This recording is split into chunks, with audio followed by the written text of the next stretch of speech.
Hello, everyone. Welcome back to streams. Hi.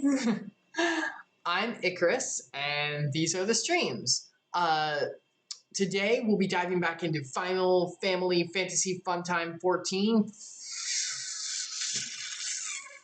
as we call it, with Epsilion. So I'm not gonna do any kind of like recap together here because we're gonna do it with Epsilion while we're all together. So let me go ahead and jump on. All right, hold on. Let me get our sweet boy here.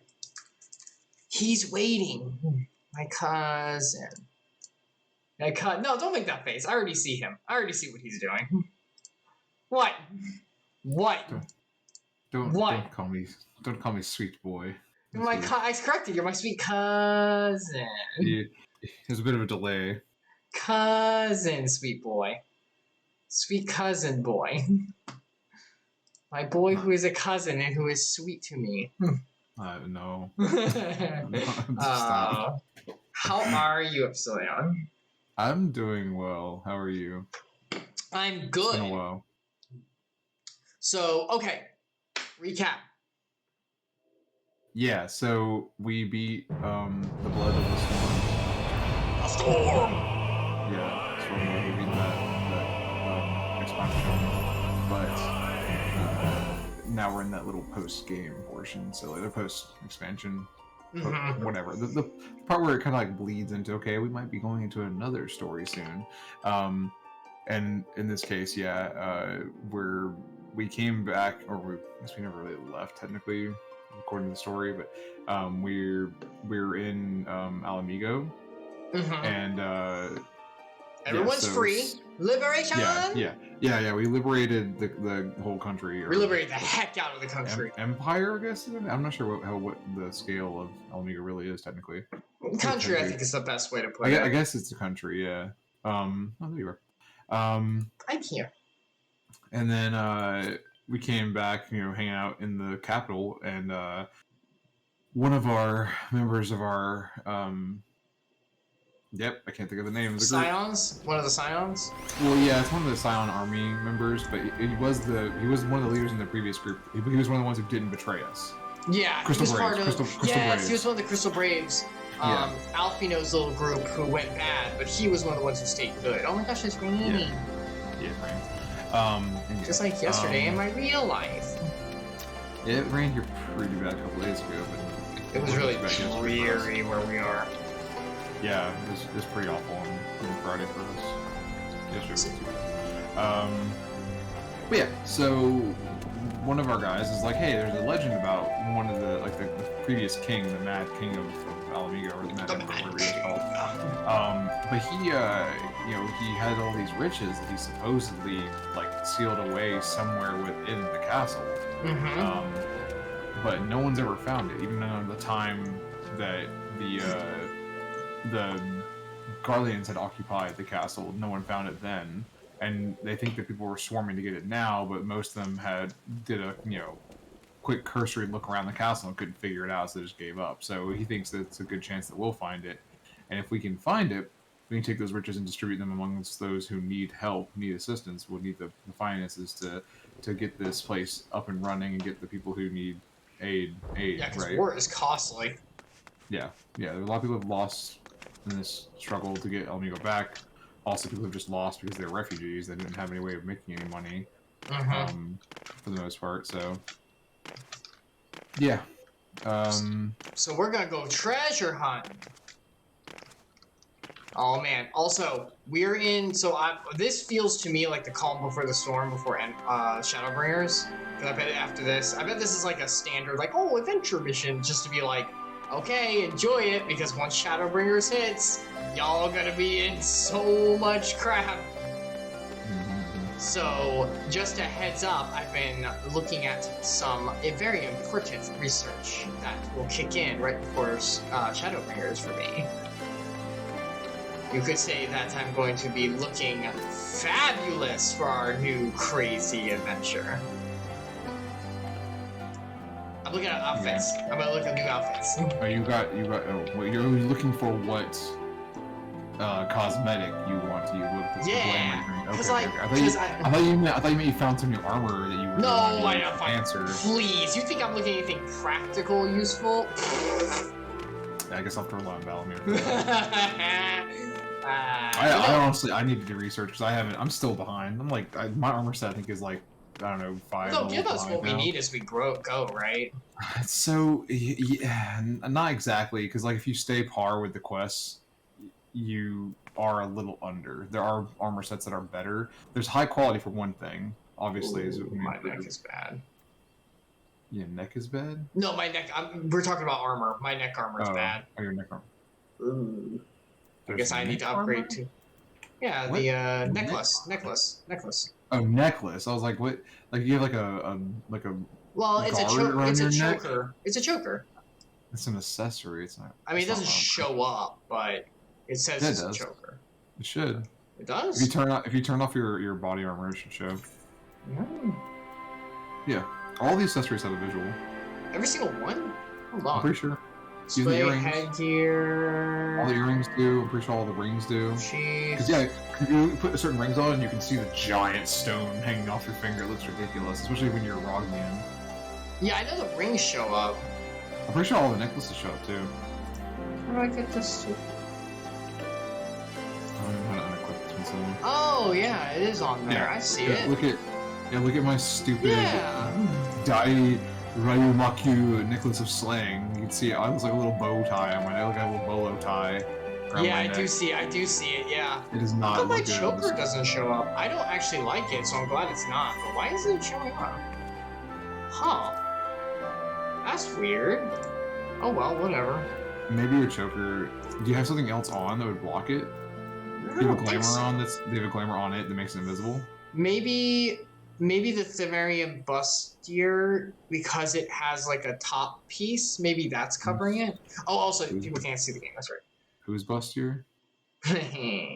Not that silly Billy. Right. So, can you wait? Take your top off. Dang it! No. No, seriously, take the top off. I know what you mean. It should show it as soon as you do that. All right, hold on. Let me. You turn the screen capture off to hide your no, I have to actually turn it on. I forgot to add the game. Oh yeah. No one could see anything. Oh. Oops-a-daisy. All right, hold on. Let me. Sure. Unequip. Stretched out so bad. Yeah, you can see. Okay, so yeah, that's what it is. Yeah. Okay, so yeah, it's just taking over it. I see. Yeah. So yeah, when I wear armor, you can't see I have nipples.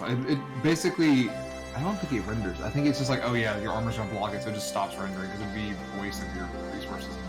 Yeah, unless it probably looks stupid, right? Like armor on armor in a way that like probably would clip into itself. Yeah, one already has like a. For the most part, yeah. But if you look at like say like my earring on my right side, you can see I have the little same bow, Japanese bow set.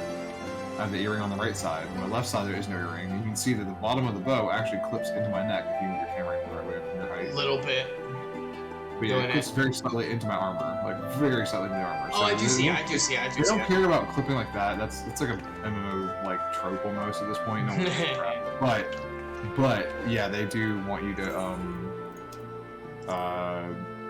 not waste CPU or GPU cycles rendering stuff they can't really see. How do I? What's the matter? Whatever. I'll worry about it later.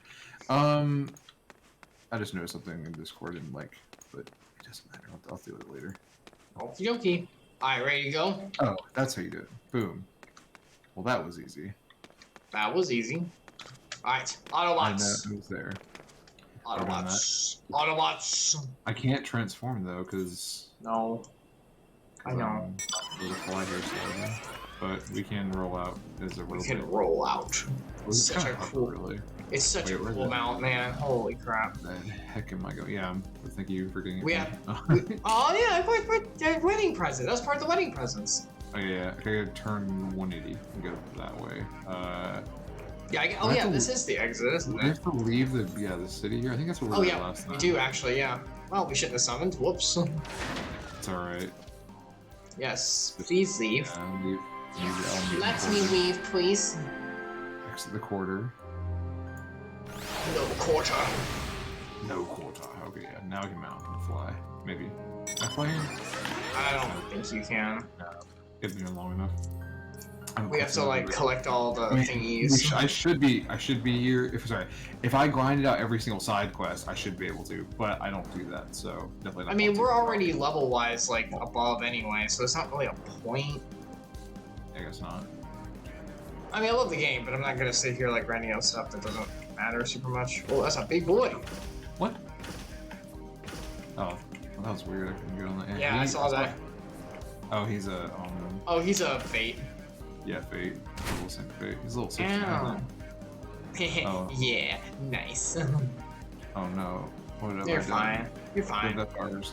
You're slow. The Vipars. The Vipers. They still. Yeah. Ah, you good.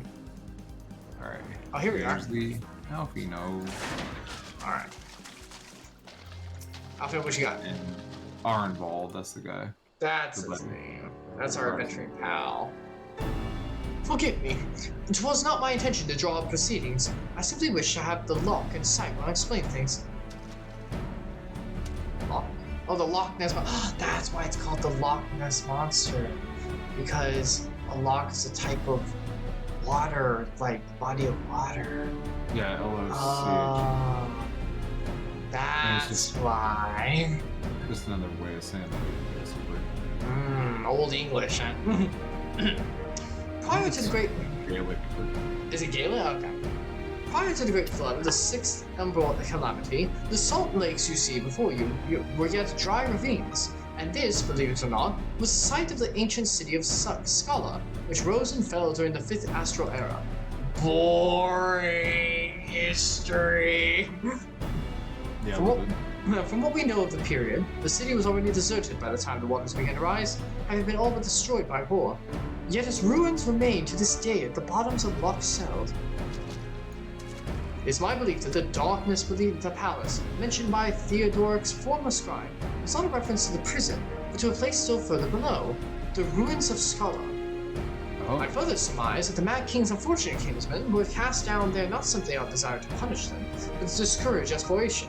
Theodoric wanted to keep this ruin secure. Wait, you're saying they were meant to guard the Mad King's Trove? Unwilling guards. Precisely.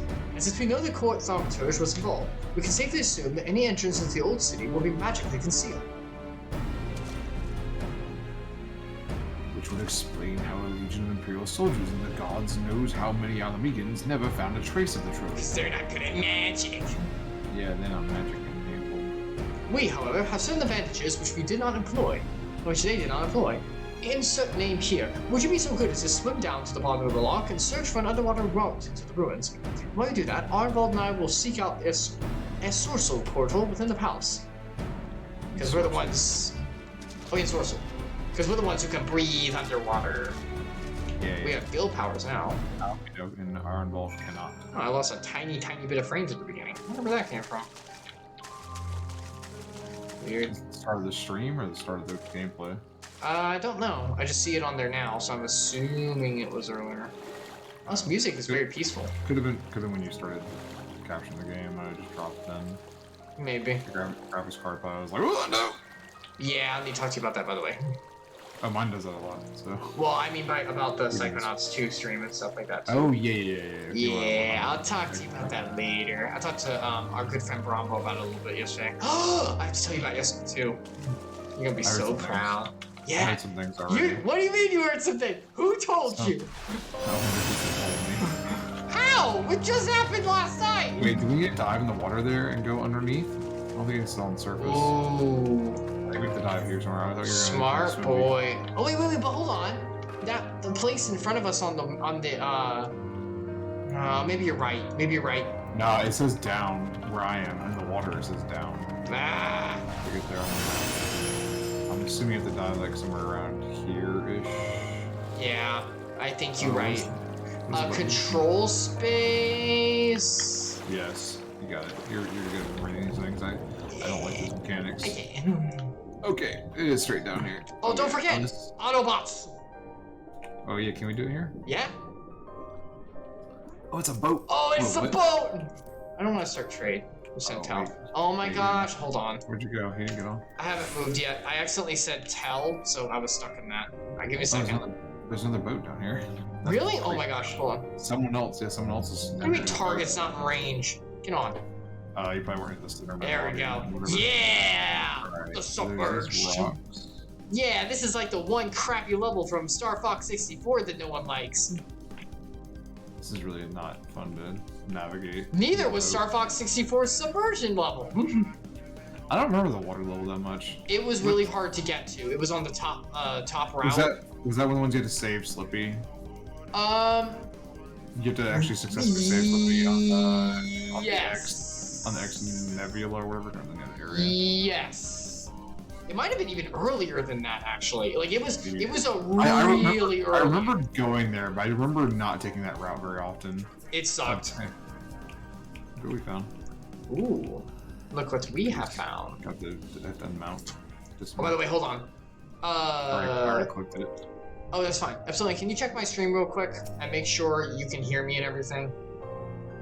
I want to make sure. Ever since that Deltarune stream, I am never taking it for granted.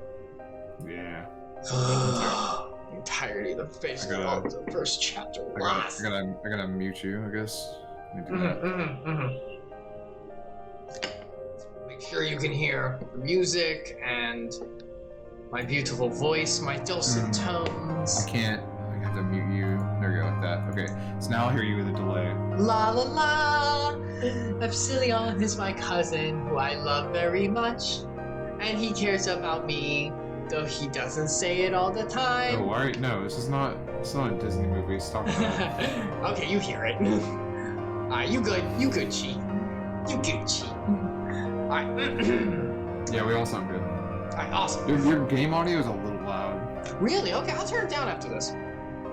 Discover a passage that appears to lead under the palace foundations. Press on to figure out what goes on inside. Alright, hold on, let me change that a little bit. I will turn that down a little. Okay. Mine says find out where it goes. Turn down the master volume just a little bit. Can you hear me? Yes. Okay. And mine says find out where it goes. Press on to find out where it goes. Maybe you're more adventurous than I am. I guess so. Man, that'd be great if the dialogue started changing because we picked things like. Yeah, I would feel really cool. What I wish they would do is I wish that they would, and you can only do this to an extent, but I wish they would give us like personalities we could choose from, like sassy, kind, stubborn, sincere, goofy, you know, and like our characters would have decent like interactions based on that. So there'd be some variation. Yeah, I mean, you could only do so many, but reactions and cutscenes wouldn't just always be the same thing for every single player. It would actually have some variation based on what you chose. You can only go so far, but you could go to at least like I don't know, like there's some options. Yeah, and it's not like they'd have to spend that much more time making stuff for the game. Like, it's just like nods or something. The animations they have built into the game too. Yeah, they want to make cool new things. Come to a worn stone door, standing temptingly ajar. I don't see a jar, this is a door. It would appear you have found entrances to the very ruins. That joke is terrible. Bad joke. Instead name here, it's Alfie. We have searched the prison beneath the palace and found a door concealed by enchantments. Have you aught to report? We found that door too. We also found a stone door. I mean, we thought it was a jar, but we fixed that. And you believe it leads to the ruins? Excellent. Then I propose we proceed with our respective entry points and look to meet somewhere in the middle. Oh, come on, lads. We might as well make it a race. Victory goes to the first adventurer to find the treasure. Godspeed. Yours says lads? Oh, what did yours say? You too. Because mine's a female. Oh. That's cool.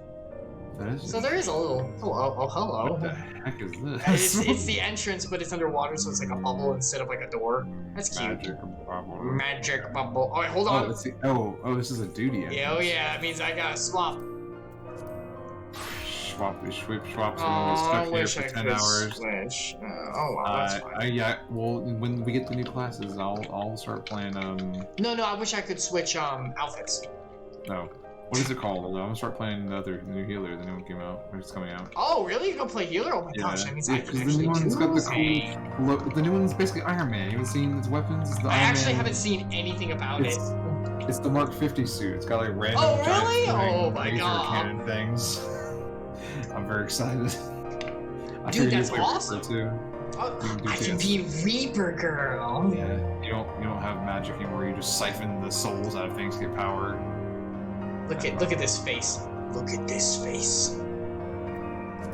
I cue us up. Your screen goes because you're back. Look at this face. Where is it? Give me your soul. All right, I'm joining them. Comments. Grrr. Light party. That's only a 4-man raid. Yeah, I mean, you know, it's a between patch dungeon. You really think they're gonna do a big one? I've heard of the Drowned City of Scala. Oh yeah, I think I've heard of this too. Oh, this is pretty. I remember hearing bad things about this run, but don't know why. I think it's just boring, but I think that was... That's fine. It's an in-between dungeon. I'm not expecting too much. 3 of us for a second, but there's just that the 4th person's hiding behind my giant body. It was Stargazer Core Prince. Stargazer? That's the name of the person's title. Oh, I want that title. I'm the dragon song. You're the heart of the party because you love that you heal people. Or whatever. Because I'm a healer and everyone's like, you're so good. And it's like, I just do my job. Non-com.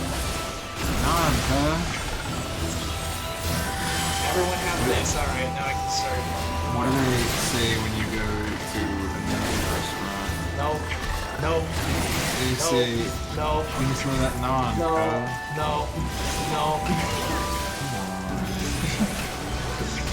I'm getting tired of that around here. Sasha would love it. I know she would, because you two are married and you love each other. What? Good to go. Okay. You're all alone. There's no one here beside you. There's no one here to direct you. But you gotta have friends. It's the only time I know that song. Yeah, I figured that's the only thing you know it from. No, I'm just kidding. You think I actually know I anything? didn't think you'd actually listen to that song outside of that. I know I've heard it once or twice outside of that, but I don't know it. Like, I honestly can't hear anything but Donkey singing. Yes. It's that bad. Funny how that happens with songs sometimes. Yeah, a lot of older music, I never realized how much I liked, a bunch of, it's just, like, I know I like 70s rock, but there's, like, something that I know I liked, and I realized that there were 90s covers for it, and the only reason why I knew the 90s covers was because they were in the Power Rangers the movie soundtrack. Oh my god. I didn't even know it until, like, I don't know, probably, like, when I was in my 20s, you know, like, 15 years later. How many people do you think learned about the old 80s song? It's 80s, right? From Guardians of the Galaxy. Oh, 70s and 80s from Guardians of the Galaxy. Probably most people who are into like funk and like the disco-y sounding and stuff, they probably are only into it. The current kids, like people who are younger than like 20, probably mostly from that movie series. That's what I'm saying, like, there must have been so many people like, whoa, what's this crazy track? Guardians is so wacky, it's like, this was here a long time ago. And oh man, the Muppets did a cover of Mr. Blue Sky, Oh yeah, I know that song. Oh my gosh, it's the name of the band that sings it, I can't think of it now. It's a ska band, right? No, it's not ska. No, Mr. Blue Sky, it's ELO. Electric Light Orchestra. Oh god, help me. Are you done? I got targeted. Oh yeah, you can't. I'm talking about the... Man of many needles, attack! What? I'm using my multi-tool thing. I don't have that many. No. It's Is that what you call it? It's another thrust. All of them are thrust. All of them are thrust. Why aren't you using those names? Man of many needles sounds cool, though. But Sonic Thrust also, so... Sonic Thrust sounds like something you did as a child when you were moving fast. What? Now it's time for my Sonic Thrust. Oh my god. Child. I can hear myself saying that now. Yeah. Sonic does Wait. attack Julian. You're saying there's no difference? I'm a sweet boy. Be the sapper. Oh Sasha's not here. no! Yeah, she can't tell you off for it. She might be watching, I don't know. She cannot remind me that I am a man. I guess actually she's probably on. She might be playing right now. Unless they have Twitch streaming for free. Which that's not a thing, no one does that. Well, you can just have internet, right? And access Twitch? Not on your phone, on the plane. Well, I mean, you have internet on the plane, right? If she paid for it, she's not paying for Wi-Fi. She might get free videos, like the free TV service they have. They would watch that, which might get Twitch for free on the plane. I know she's not gonna pay for Wi-Fi. I don't think her company's paying for it, so I don't think they're not gonna like give her. I need Wi-Fi to maximize the efficiency of my. Man, she had to pay for a check bag. Like, What? apparently, other people they're gonna reimburse her, but other people who Okay, they're gonna reimburse. because it's like a big whole group is going. The other people were like, nah, I'm not gonna bring a check bag. And she was like, I need the check bag to have clothes for the week. Like, what are you guys wearing? And I was like, I bet all the guys were going there like, oh, I'm gonna bring like 2 pairs of pants and just swap them back and forth every other day. Oh yeah. And they won't even know. She was like, oh yeah. I was like, yeah, guys do it all the time. She's like, yeah, I can see that. And I was like, yeah, there's some lazy people do it too, wearing their like pantsuits and stuff.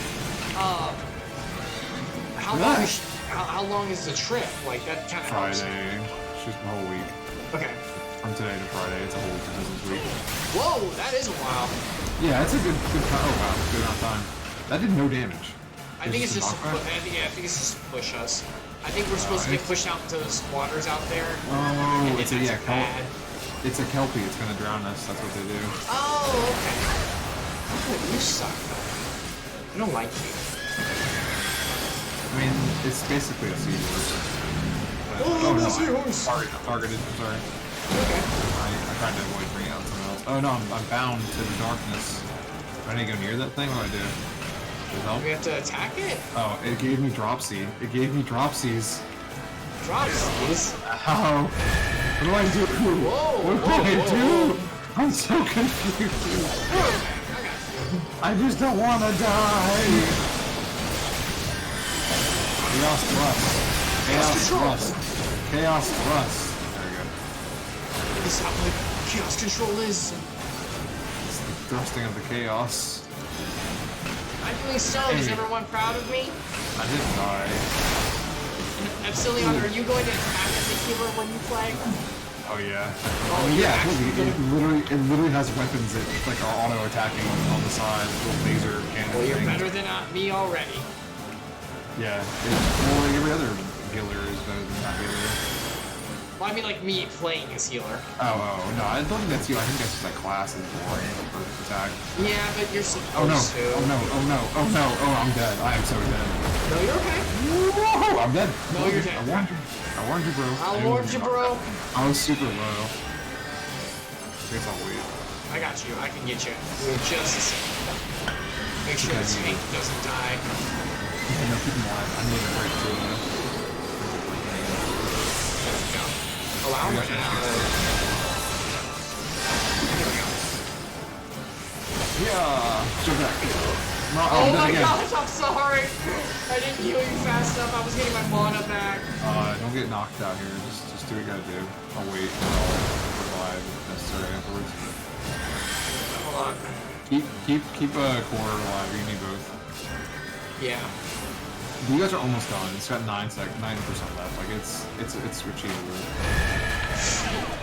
Okay, I see. I screwed it because I went to the wrong. Well, I got knocked back by one attack, and then I couldn't get to the right side where I needed to be. Kill it. Come on, you guys. But no, See, attack him. Gladiator, yeah, he's a gunbreaker. I don't know. I'm still dead. There we go. Revive me. Okay, I got you. Actually, I'm just gonna use Ray's Hormone. Alright, hold on, it's coming. It's gonna take a second.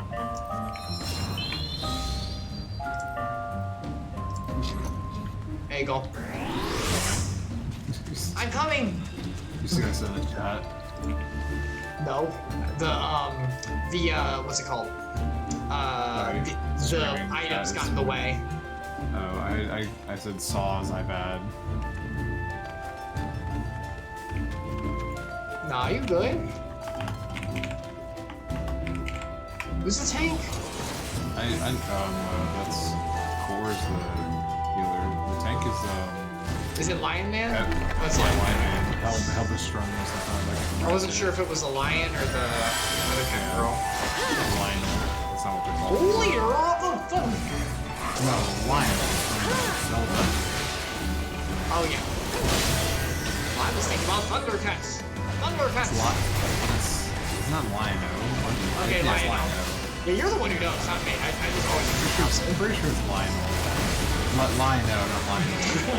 Now I'm confused. Yeah, now I'm confused. I got you all confused. I want to kill this guy. He needs to die. Why was he giving me advice about positioning? Like, yeah, I know. I'm using True North over here. True North. That just means I can be on any side of me. Oh, that's awesome. Still do bonus damage. Is that like a passive thing? You do know that Lancer Brigades have basically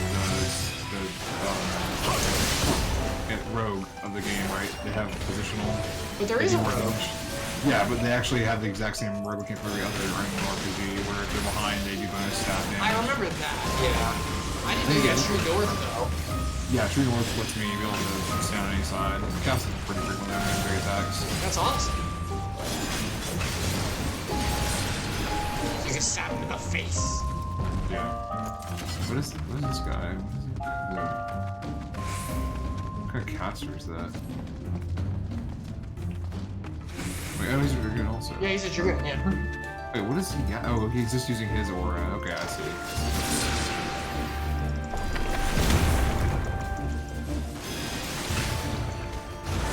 And I got you.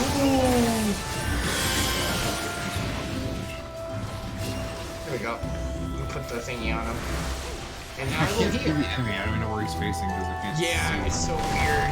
I was like on top of him and made him disappear because the wall behind me is so thin. I'm using rock against rock. They don't resist their own typing, so it's actually I could match it. Is there elemental? No, there's not. There's typing, but there's no rock and paper scissors for it, right? No, there's not. Not from my knowledge.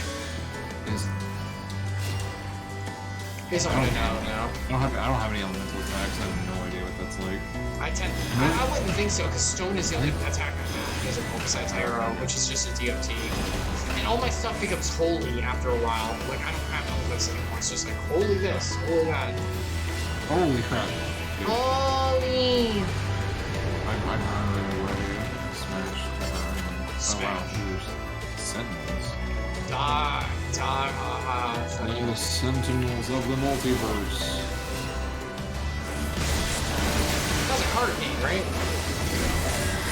I liked it. I think I remember playing it. Yeah, it's the one that Mr. Sandman likes to play a lot. And Bob. Oh yeah. I forgot Bob liked playing it. Yeah. And Those are our friends. Konichiwa plays it too. Oh yeah. Yeah, we should played do on, more of that again. They're called. Oh my gosh, Tabletop Simulator. Yeah, we should do that again. We haven't played that in a I haven't while. played that in a while. Yeah, I haven't played any games with you guys other than like streaming stuff in a while. So I guess everyone's just busy. Finally beat. Not Let's Go. Yeah, Let's Go Pikachu. You did it! Finally did it. I beat the Elite Four back in September, I think. That wasn't that bad. And I went to catch Mewtwo and didn't want to be able to actually kill him before you could try and catch him because of the way they do the mechanics in that game. Oh, really? Oh, wow. Yeah. So you have to like defeat before you can catch legendaries. I forgot about that because that's how you have to do the legendary birds. And oh cool. I do want this. Can I greed? Yeah, you probably greed. I passed it, so. Oh, greed. Well, remember, there's another Dragoon here, so you might have to fight for it. I don't want that. Yeah. No, you might not need to do crap. I don't think it might just run that. I got rid of that. Yeah. Throw rocks at him. Oh my. What? Where's the tank at? Why is it attacking me now? Oh, my tank brethren. Oh, my feline brother. Because we're both cats. Get it? Are you using Cotes? Well, no, the tank is the other cat. Oh yeah, he's a big man cat. You're a little girl cat. Yeah. I mean, there are male Makotes though. It's Yes, kind of sir. silly. They should just made them one species. I mean, guess you know, all the- more options is good. All the existing male Makotes probably like, no! Excuse me. I know Tosh would be upset. Does she play male Makote? She does. I figure she'd be a Lalafell. No. No, she wants to be tall when she plays things. Oh yeah, she won't play strip then. Oh man, he's been on a lot Oh, of stuff dude. lately. It's one Digimon, the fusion between Oh yeah, Armadillons it's also Claydol Pokemon, literally the same design. and It's yeah. oh the enemy. I mean, it's the in persona. reality, it's just a Japanese statue, very common Japanese like religious statue. Yeah, there's a It's not- god based on it too from like Hindu or something well, like that. I think it's based on the god. Yeah, it's from originally from Hindu, but Buddhism also celebrates it. So Shinto Buddhists have it pretty often in their temples. It's horrible.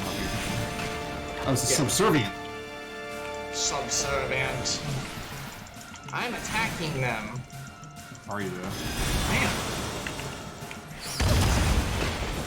Wow, that is a lot of damage. I'm dead. Oh my god. Holy crap. How did that kill me? I didn't even see him attack. Maybe he was Oh my like God. building power or something because Okay, he I'm gonna came try out real fast. It's probably because we took a lot of kills. Yeah, I think that's what it was. We I got you. Yeah, we gotta be careful. Holy crap. Oh, I gotta use this. I gotta get more mana. big Dreaming. The old one. The very old doll. Oh, she's. Which one? The old The one. old one. The new one Which down god? the block. Which god? The old Oh, God. Activate clone transformation. Hex. Ah, ah, ah. That was scary. What? Oh, where am I? What am I? Why are we Spriggans now? What do we do to stop this? We have to kill all the little guys. Jump on them. I can't. How do you jump? Oh. This one. Wait, oh, there's one attack. That's what we're doing. Okay, I'm retarded. No, we're good. Like, We're good. I was just like, wait, what? What is there to do? I didn't even see I had a spell. Become Spriggan. Beep boop. Oh. Wow, I still got hit from that even though I wasn't in it? If you didn't get hurt a lot of damage. You're pretty good. No, I didn't take a ton of damage. I still took damage though. I was outside entirely. Skin lag, baby. Oh. Why am I Activate clock. Wait, which way is he facing? Oh no. Oh my gosh. I hit it.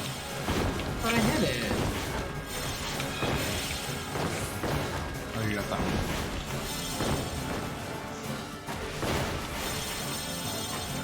How do you? Oh, Okay, there we go. So, it drops a thing where you're standing that blows them up. Oh, okay, so it's the crystal, not a jump. Yeah. Jump this Got way. it. Took me a second. Yeah. Because I was starting to see a crystal, I was like, wait. Nope. I still got hit by that, but I healed, so whatever. Oh no. No, don't touch cure. Okay, well, do it anyway.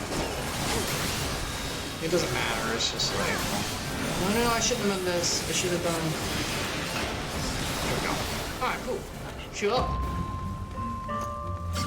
I'm gonna have to return 100. We're done with this. I don't need that. I don't need that. Where's that? Nothing for me here. Yeah, this is all, I think it's all tank stuff. Scarlet Nicholas offending. Thank you. Off. Thank you very much. That's Hokusatsu. No. It is how Hokusatsu talks, though. I know, but That's not like I I'm well fed. Don't forget to drink or eat something if you want. Hey, look, it's Slimer. Yep. Whenever I first saw it, it reminded me of Dustmore. Dustmore, yeah, that's what I thought of the first two. No, nah, he's more Slime-esque.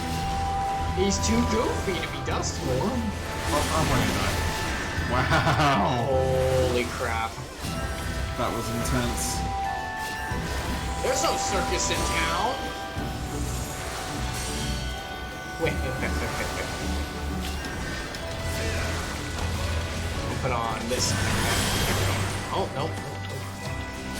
How is this thing not dead yet? It's a strong boy. They're real strong, man. Like, this is too much. We're getting caught up. That's probably why. Oh, we've been like, you know, patches behind and stuff, but now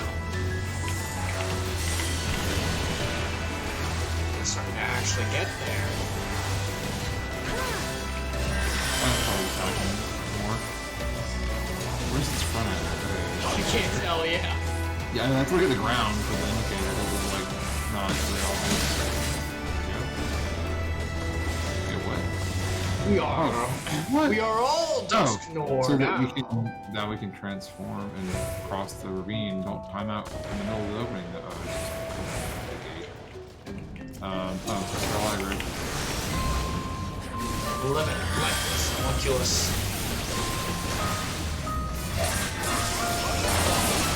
You don't want me to zang Beto? Good old Slimer.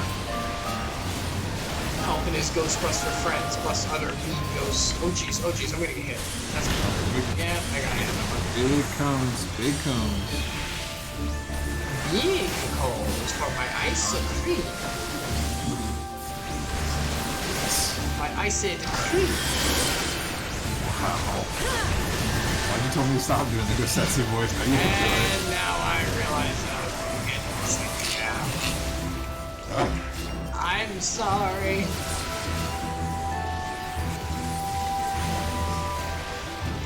Pop him. Pop good. Pop him, Papa. Oh, time to transform again? Whee!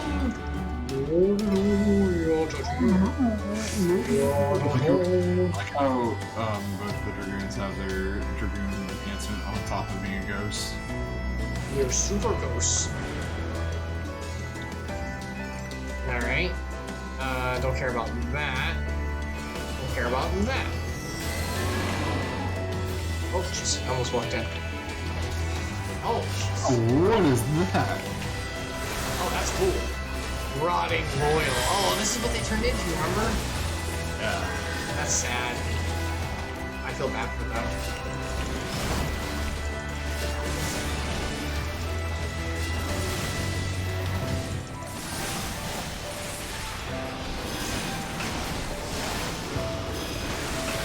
Pikachu.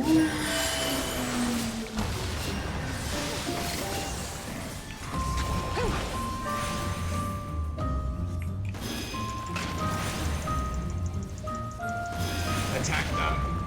Make them dead.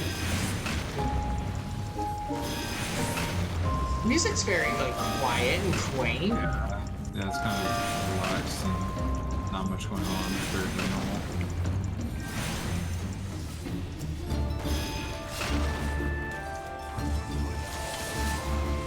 Narrow on him. That should help a little. There we go. Mother, I come to you now. Oh. So many. Alright, which one do we need to kill first? The first item. Yeah, I guess so. That's your job. It's really like an ideal pattern. I can't tell what the enemy is. He's the only different one, so I guess so. Because the other two are the same. What the little thing? Oh jeez, I'm not healing like I should. I'm actually help with this guy. There we go. Alright. Okay, he's fine. You're fine. I got you. You're fine. You're fine. You're fine. You're fine. You're fine. You're fine. I was doing too much damage. See, this is why you don't attack.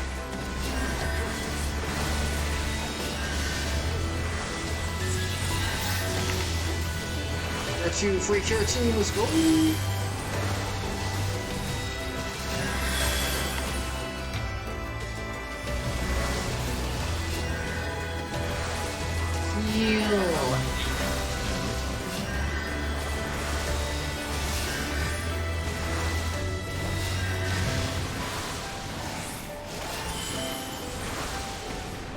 There we go. Gosh, it's gonna be hard to kill. Why do we focus on both of them? Yeah, I gave you a thingy. There we go. I thought we died for a second. Party wipe. Well, the cutscene's so fast. I didn't expect Yeah, I guess so. It's like a Dragon Quest monster. It does. It really does, actually. Not goofy looking enough, but, you know. No, it's like one of the more serious, like, oh no, this is actually a bad, tough guy. I swear, Dragon Quest is the One Piece of, like, RPGs. It's like the Dragon Ball Z. Sorry. Well, yeah, fair. Yeah, I mean, it's really not style, but... Which I don't like. I don't like the Kira Toriyama's art style. I don't dislike it. I just am not super into it. I mean, everyone's allowed to be wrong. Oh my god! You dead? Not me! Oh, the tank. What happened? I don't know!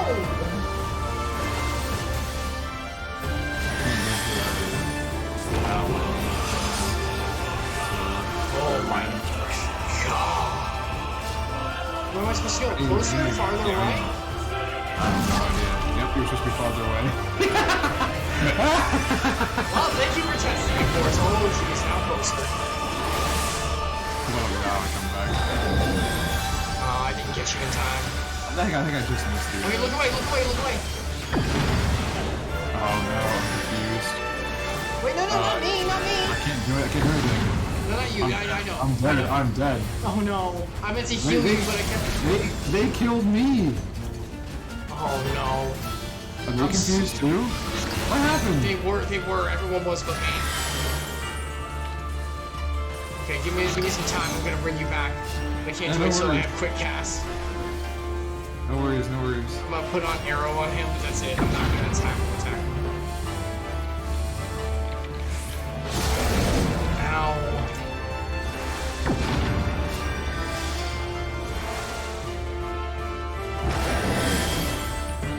It only hit me? Oh my gosh. Alright, here we go.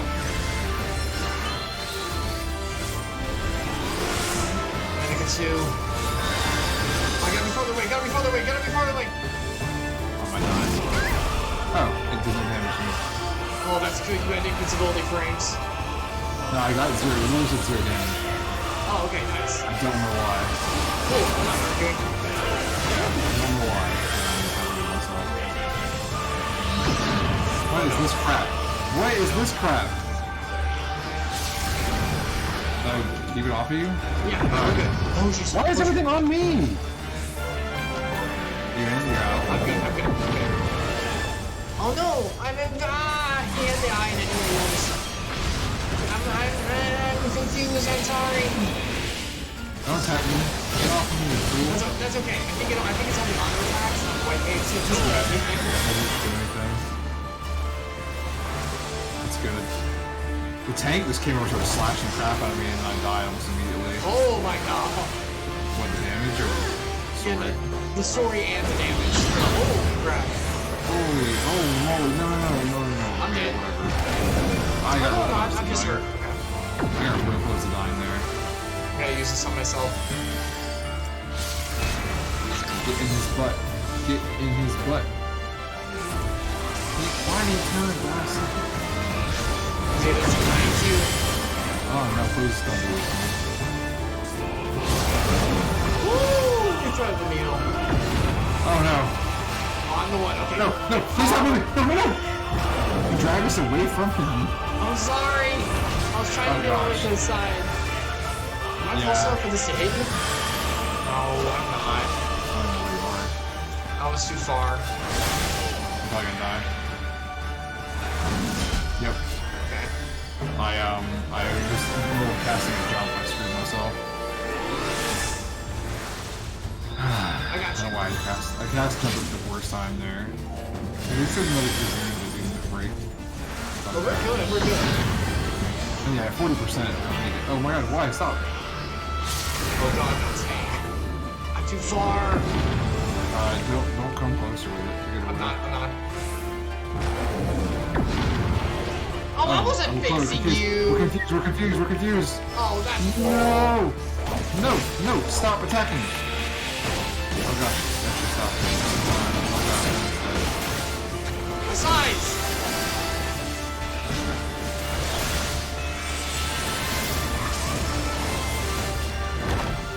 Where's my crap, I need to remember which one that is.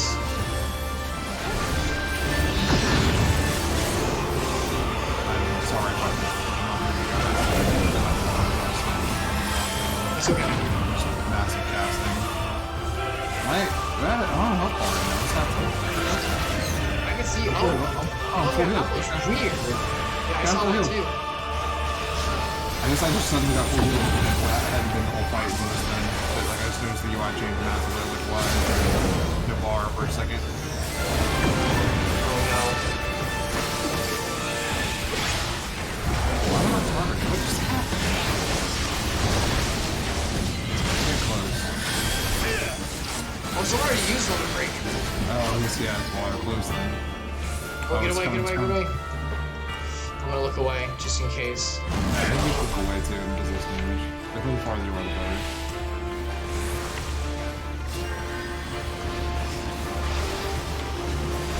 And it got you. Ooh, oh, he's dead. We got this. There we go. Woo! Well. Yeah. Sure. Look at it fall. Twice, I think. That had a lot of stuff to it. That was not like... That had like a lot of things thrown at you. Wasn't easy. Golden Walls of Ruin. 15 elegant tomes of the poetics. 40.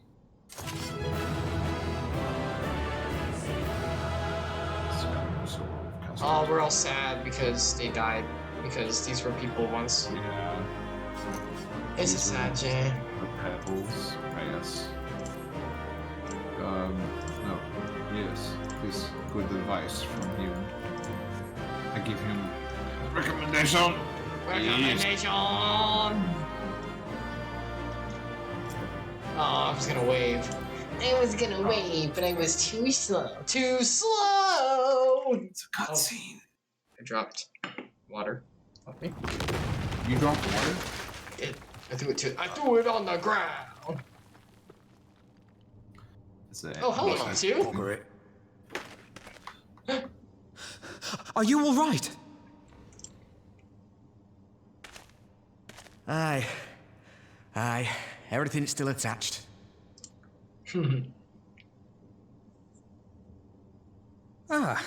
It seems both our paths led here. Very good. Did you have to fight a giant manticorous terrifying eye beast? No? You just fell down a floor? Cool. We spent altogether too much time fleeing fiends horrid and numerous. How fared you? Wait for you to catch up. Oh, they ran like scared little forest elves. I fought an avaricious manticore of hellish descent and creation. Abomination against God's green earth. Much the same then. 'Twould appear this place is yet inhabited by King Theodoric's kin, or what is left of them. The work of terrible magics, I fear. Terrible, aye. But their misfortune is our fortune? Yeah, but I don't know if I'd, celebrate that. Quite. By the 12, there is Yes, even more it's- than I imagined. It's a terrible tragedy. We can What fund happened? the scions for the rest of existence now. It's so terrible what happened to all of them. But the gold! Wow, is that portrait the king? I think so. He's got a weird haircut. Look at his haircut. Oh yeah, that's an interesting haircut. Oh, That I is can't a- wait to see the look on Lisa's That's face. a new haircut. Thanks in the for shop believing in for me, you sure. two. Speaking of Akira Toriyama, that is a haircut for him. Dragon Balls. It doesn't make. A bit of difference. Trunks' his grandfather, so it looks like. Not literally, but. Okay. We did it. We're great. We're excellent. I feel great. Okay, no more Dragon Ball references. I feel incredible. Alright, I'm gonna talk to Alfino and I'm Yeah. gonna find a mender to fix all my crap because I'm on like weakest crap right now. My bad armor is being duller than normal. Our Revolt and I forge ahead at the fastest pace we can manage, but I was not surprised to find you waiting for us. I suppose it serves us right for challenging the Warrior of Light. Yes, serves you right for challenging us, the blessed silver spoon chosen ones of the streams. Next time, we should agree on some manner of handicap. Yeah, like having to play a Dragoon, both play Dragoons. Am I right? I'm sorry. It's a running joke. It was the only thing I could think of. Or, I know, I'm sorry. I'll play Scholar instead. La la la la la la la la la. Actually, I think they're actually really good right now, actually. Is that the healing claw? Yeah, I think they're... That's one with the fairies, which kind of makes me want to play them because they have pretty fairies. Okay. They're harder, though, so I don't want to do that. That's a challenge. Hi, Devismo! Oh, Devismo, I have to tell you about my yesterday's adventure. You'd be so proud. But we have to read this first. Okay, go ahead. It's your line. We may have lost Alfino, but think of what we found. Treasure. Quite. I'm still reeling on the side of that mountain of riches. So much gold, I never imagined. What? Like, how you reeled at that sight of that floating specter, you mean? You should have heard him scream, insert name here. I would never scream like a little girl minutes earlier. That was very intense. Try to do a girl scream. It was my Altair scream. You did it. Must be done on such momentary lapses. We found the Mad King's Trove, that's all that matters. Let's go fund the end of the war. Yeah, give me that sweet experience. Yeah. Okie dokie. Alright, Devismo. Do you wanna... Let me see, yeah, let's see if our vault send us, like, far away. That way we can have some travel time. All jesting aside, we must tell people the good news, and I think Lise should be the first. Let's go see Lise. Seconded, there's to be a meeting of recipe representatives from across Alamigo, so she's sure to be in the city. Shall we seek her out? Yeah, let's go see Lise. Yeah. Love Lise. Love Lise. She's great. I love her in a red dress. She's so pretty. Oh yeah, Poop Chomp. No, I guess it's Poop. Okay, so time to recount my adventures. So yesterday, all the friends weren't gonna meet up, so I was like, oh, okay, I'll just stay home and get some stuff done and chill. But then Barambo was like, oh, well, I guess if you don't want to go out, I won't be your wingman, and I guess I won't let you complain about it on stream anymore. So he's like, ha ha ha. And so I was like, I'm calling your bluff. I'll go out and we can both wingmen together. Let's freaking hit the town, baby. And so he called the bluff that I bluffed on, so there was that. So then we went and got dinner. It was fun. It was Mexican. It was pretty good. We went to Lola's, Epsilion. Nice. So he's had Lola's now. So now he knows. He has? He's had it. He should have. He didn't remember it. Oh, I don't know if he's been there with me, but I assume he's been there by himself because he's been there for a long time. He isn't far from the area usually, so. So then we went to a local, like, I'm not gonna like dox myself, so I'm not gonna do specific names, but went to a local arcade and bar place. Epsilion, you should probably know what I'm talking about there. And so while we were there, I actually talked to someone. So I made a friend, and she's very sweet. I'm not interested in that way, no spark, but she's very sweet. And we had an extra, and she tagged along with us for the rest of the night, which was fun. So we like all hung out together, and I talked to some other people that Brombo talked to in the place as well. And then we went to a couple bars. Then we went to a hipster like dance place. So it was a place that has like, it's just like a club. Not a club, a little bar, clubbish kind of thing. It's not huge. But they have headphones that they sell. And the headphones you can rent for $5. And they have 3 stations on them, all with different types of music. So you can flip between, and they have lights to show which one you're on. So you can dance with other people because you're all on the same music. So it's kind of cute. It's cute. It's actually kind of fun. I thought it was stupid at first, but it's cute. It's a silent dance club. Kind of. There's music naturally in the background, but it's like it's not very loud. Yeah, it's just kind of there. Oh, that was pretty. That's a pretty dragon. It's interesting setup. I've seen that before, but yeah, it's kind of cool. I thought it was all right. It's a pretty good outfit. Oh, I can't wait to get my new outfits. I'm waiting though. I want to wait for Shadowbringers. I don't want to change outfits. So then, while we were dancing, I saw someone. One moment. Give me a second. I'll be right back. Okay. BRB.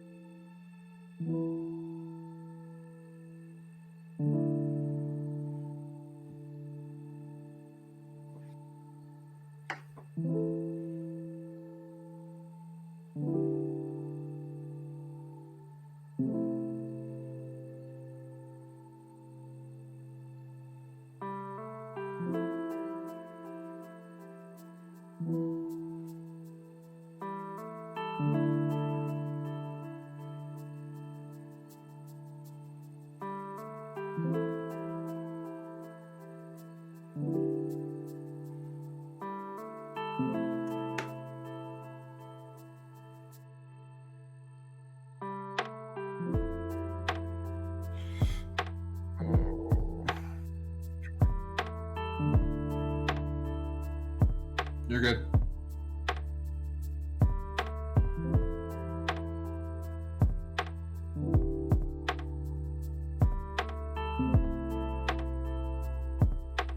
You can see me. I'm here. I'm alive. Don't worry, I didn't die. Did everyone hear me? Yeah. Okay. I could hear you. I couldn't see you until you said, yeah. Oh, that's okay. I muted the stream at least, so if you could hear, that's fine. It seemed like I was still audible because I heard myself. You're in headphones, so they couldn't hear. Someone locked themselves out. I heard myself on stream. Oh. For sure. Oh, sorry. That's okay. I mean, all I said was when you said you're coming, I was like, you're okay. And I heard myself say, you're okay. Slight delay, so. Oh, okay. All right, that's fine. So yeah, someone locked themselves out. I let them in through the side because our hallway connects all of the Yeah, the way your apartment's set up, yeah, you have like a combining hallway between them, and you could help them get back into their unit. Yeah, so I let them go. Okay, so anyway, so we were dancing, and I saw a girl, and I immediately felt the spark, and that was what I was saying, because like it's not like you and I have been talking about that, like the spark thing, where it's like if you, because I've had it before, and like there's a girl who's my friend. But I think she likes me, but I don't really super like her back, and I feel really bad about it. But I was like, maybe I do. Maybe I can feel it sometime. But I know that there's a spark when you see someone, and it kind of like leads ones to like want to pursue. So I felt the spark, and I was like, ah, yes, I know that that's the spark. So it is still there, and that's what it feels like. So, so I, with Brombo's encouragement, I mustered up the courage to tap her on the shoulder and ask if she wanted to dance. And I got shut down very sweetly, very, very nicely. But I did get rejected. That's okay. But I did try, and that's what matters. So that was try number 1. And we went to a few places I didn't realize were around here. So I'm feeling more bold and confident in the Lord to hopefully use these places to help me meet someone wonderful. So I am confident and excited. And hopefully I'll get to be less awkward. Like we talked about, Epsilion. Experience. Yeah. Like when like when a lightning bolt hits it. I'm not gonna read the rest. When the lightning bolt strikes you. Yes, like that. Like that. Oh, well done, makers. Thank you, Devotional. I'm very proud. I know it's not a lot for a lot of people, and I should be farther along than I am, but at least I can make up for lost time. So we'll move fast. So I'm gonna start. You just gotta have experience, man. That's all that really matters. And that's what this is for. Time to start. No point trying to pace yourself or whatever. You gauge yourself based on others. Everybody learns and does things different their own time. Aww. Thanks, Epsilion. Still, I hold myself out for too long. It's time to start getting out there and getting rejected. And then, one time, getting accepted. Maybe more than once, but yeah. Well, you know what I mean. Like, all it takes is once to start it, and then that may fall apart, but then I got experience. Yeah. Not that I'm saying I want to dive into Heartbreak or anything, but, you know, experience is experience. Okay, enough about me. That was my story, and I was very excited, and it was very fun. Alright, so, Lise. Oh, speaking of beautiful girls who spark. Yes. Sure. Hello, Lise. Look at her in that dress. She looks so good. But Nymphilia, Nymphilia is part of the crystal now or something. Nymphilia. Oh, you three look pleased with yourselves. What you been up to? I'm glad you asked, Lise, and I'm pretty sure you're going to like the answer. We got you. Do women love diamonds? I'm wearing little metal oven mitts. Yes, what the crap? He doesn't have finger sections in his gauntlets. I think it's for the fencers, right? Your old stuff didn't either. Because of the, not fencers, spearmen. Lancers. Yeah, lancers. You're joking. The Mad King's Trove. I thought it was a myth. So did plenty of people, but they didn't have insert name here in Alfino in their party. The credit for finding it should really go to them. As for what to do with it all, I vote that it go towards alleviating the suffering of Alamigo's poor. Gods, if there's as much as you say. Arvold did not exaggerate, I assure you. We could not hope to carry even a fraction of it of our own. We left it there. Surely no one will take it under our noses. That's not this idea. I have taken the liberty of sketching out a rough map of the ruins. If you will assemble us, oh, it's bleach drawing like Ruki is, just like crap, like crayon. I'm sure you'll find it helpful to you getting down there. If you were to assemble a squad of your most trusted freedom fighters, they should be able to follow the route to where the treasure lies. There are the abominations of untold dread and terrifying horrors against God's great earth, but I assume they cleared them out. yeah, we probably killed them all. But it also is a dungeon, so we can do it whenever. So I guess I did. We can probably clear up most. Those are the echoes of the memory. Yeah, that's true. There's that. Yeah, because you can't refight Ultimate Weapon that many times over and over again. Oh, but we can! I mean, not really, actually, but though. We have to remember. Could you imagine it was real? Oh god, he's threatening Eorzea again. Oh, fucking. I'm tired of reliving this. Please make it stop. There are series based on that. Yeah. Understood. Yeah. Oh, jeez. Still never seen that. I need to. Yeah, you should. Yeah, I've heard it's very good. It's very good. I'll make sure every coin is accounted for, and that goes for the spending of it as well. Thank you. There's one other thing. When the time comes to draw a plan for distributing the spoils, I would ask that you consult Alfino. I don't have a head for details. I'm not educated. Aww. I see that simply handing out sacks of gil won't solve everything, but I couldn't rightly tell you what to do instead. Oh, okay. Oh, I know the feeling. I welcome any advice you give us, Alfino. Let me crunch the numbers! That's my specialty! Of course, I shall be at your disposal. Commander, we got a problem! What's the problem? Deep breaths. Tell me what's happened. Oh, jeez. A mob's gathered outside headquarters, and they've started making demands. You'd best come and see for yourself. Oh, jeez. Oh, no. Oh, no, civil unrest. It's a mob. They found out about the treasure and they want peace. Now they want a piece of it. Hold on. Let me answer this one. You should be proud. Don't compromise your values and remember that interior beauty is over exterior. Yes. Doesn't mean she can't be beautiful, but that is not everything. Right. Absolutely. And exterior beauty is the first thing we notice, and it is still something, but it is not what's important. It's just the initial grab. She seemed nice, it's just wasn't interested, which is very fair. That's proper boundaries. So hopefully I'll find someone, and that's fair too. Even if someone says yes and would like to go out, that doesn't mean the two of us will click anyway. It's just about getting out there, meeting people, and going through, which I should have already been doing for years now, but better late than never. Point is, I'm going, so at least we're starting with it. God, help me as we go through this, because this is going to take a while. I got a lot of makeup time to do. Like hells we will! We know who you've got in there! Uh-oh. We're not leaving till you hand her over! Step back off you, is what she said. Bring her out! Bring her out! I see. What's going on? I didn't realize.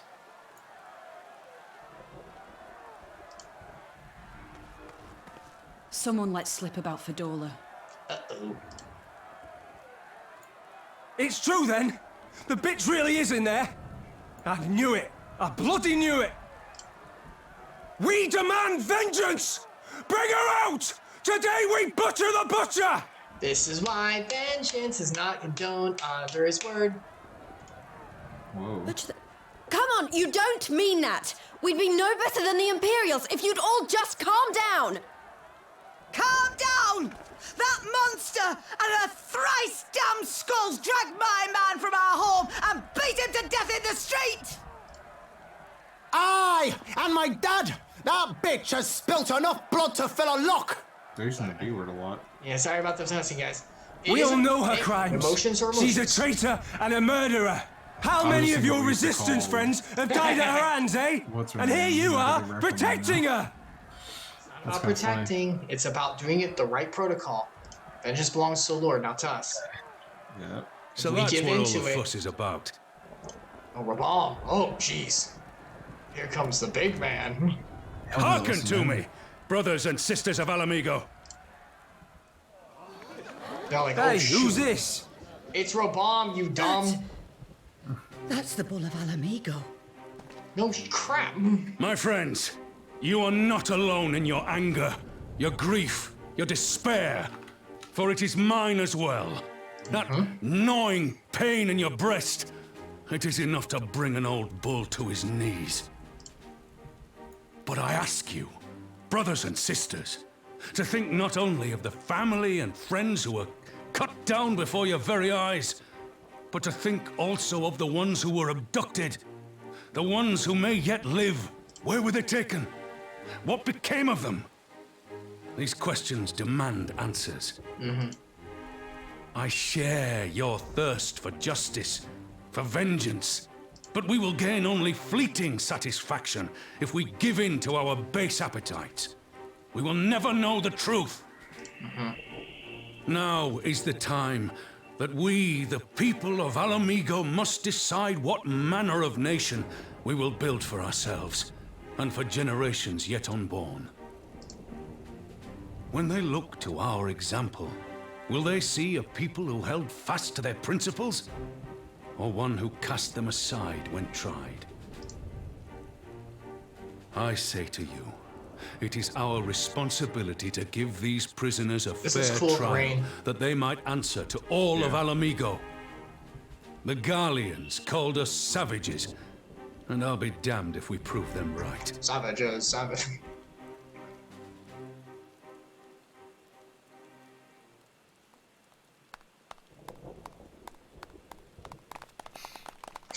All right, bomb mentality swapped. Good job. I know you're right, I do, but I can't. Can't or won't. There's a big difference.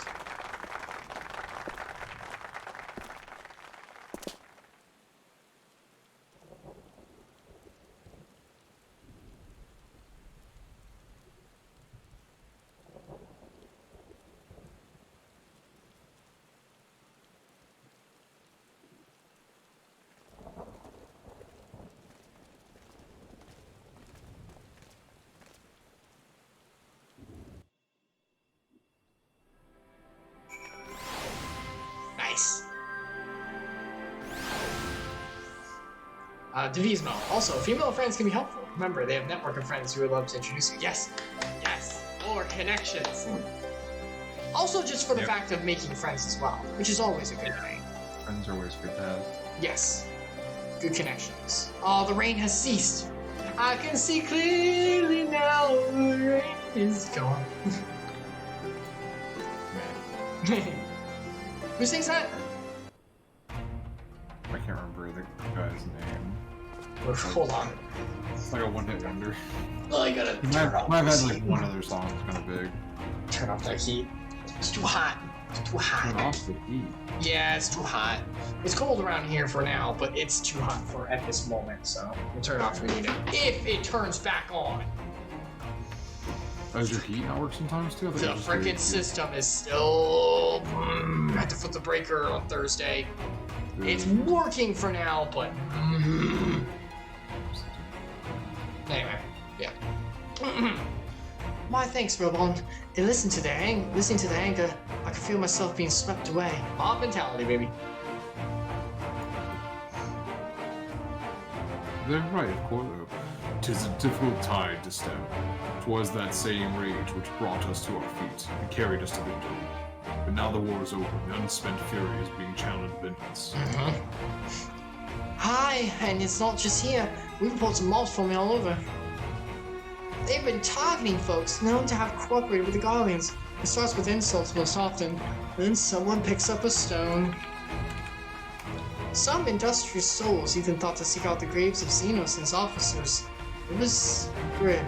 Youch. Lisa's not pleased. I want to build this country where everyone, regardless of race or origin, can live side by side in peace. But maybe the time isn't right. Maybe people just aren't ready. That's to their hearts. They freaking make it ready and then they freaking deal with it or not. Doesn't mean I'm not going to try. Representatives will be here soon. And I'll be damned if I'm going to give up before I've even begun. Who are these representatives exactly? Oh, village editors, elders, refugee leaders, and the like. It wouldn't be right for us to dictate the nation's future on our own, so we planned a summit of sorts. We've even invited the Ananta and the Kigrin to participate. Our amigo stands at a crossroads, and this meeting will decide which path it takes. The matter of Fadola's sentence cannot be suffered on to disrupt proceedings. Let's execute her and be done with it. She herself asked to be put to death. Nago, that would explain why we won't do that. I just love killing. Right. Sending her to the gallows might satisfy people right now, but where would it end? Should we round up everyone who collaborated and everyone who didn't resist? There would be no one left, and we know better than Theodoric or Xanos. Justice for sure, even capital punishment, but not immediately. Make sure to do the proceedings right first. Make sure it's done by the correct corporations and authorities in place. Begging your pardon, but might I be allowed to speak with Fadola? Only I caught a glimpse of her past, a moment of it anyway, during the fight. She's done terrible things, unforgivable things, but in some ways, she's a victim of the circumstances in which she was born, and that's something I can understand. Alright, speak with the prison guard when you're ready. I'll come and join you. I want to talk to her too. I'm not going to talk to that terrible thing. I'll return to my other duties then. We've barely begun to investigate the facility where they gave Fadola powers. Oh yeah. Be fairly warned, friends. She will test you. Don't let your emotions color your judgment when she does. Stand on principles. Hopefully the lawyers. Behavior, no rash decisions. Hold tongue, slow to anger, quick Or to action. mercy. Action too. Especially anger, slow I'm to more worried speak. about accidentally releasing her. Nah. Okay. Alright, let's go talk to Fordolona. You, the commander's permission to enter then? Yes. Enter the prison. Enter the prison. Duty prepared. Uh-oh. It's not, but that'd be hilarious. Way too soon. Too quick.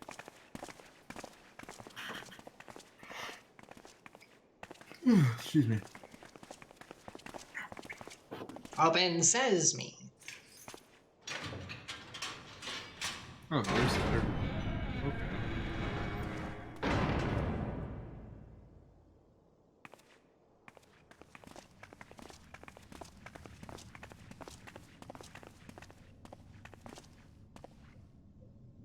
Well, Wow. well, well. Leave the door open. So many visitors. Weird. Come to have a good laugh, have you? Or do you mean to put me out of my misery? To finish what you started? It's about bloody time. That's not why we're here, no. Do you remember what I said? How I promised you you'd live long enough to see us win our freedom? Well, I meant it. And not to mock you either. You're wasting your time. All of this is pointless! There's no reason to keep me alive, and you know it! Yeah, I don't think the door being open is going to be a I problem. killed your men. I killed my men! And you know what my only regret is? That I didn't kill you when I had the chance! That's a lie, and you know it. You think we can't tell what you're trying to do? That we're blind? Yeah, you're a fool, but you're not stupid. You're ruthless, relentless. You'd give up anything and everything to get what you want. You didn't come this far, climbing over the bodies of your own brothers and sisters just to piss it all away. I see you, Fedora. I see you for what you are. Oh god, visions. Oh, my head. Oh.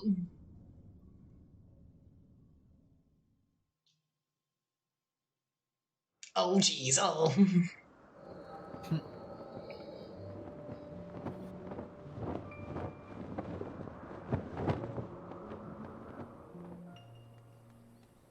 Oh, tiny Fortuna. She is baby child. Come along, Fadola. We mustn't be late. The Imperial Viceroy will be attending today's banquet. All right!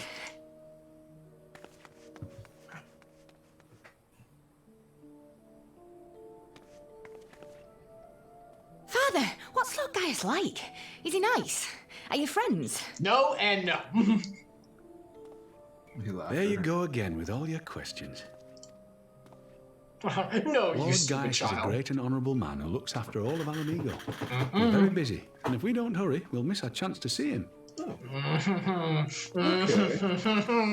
Propaganda's strong here.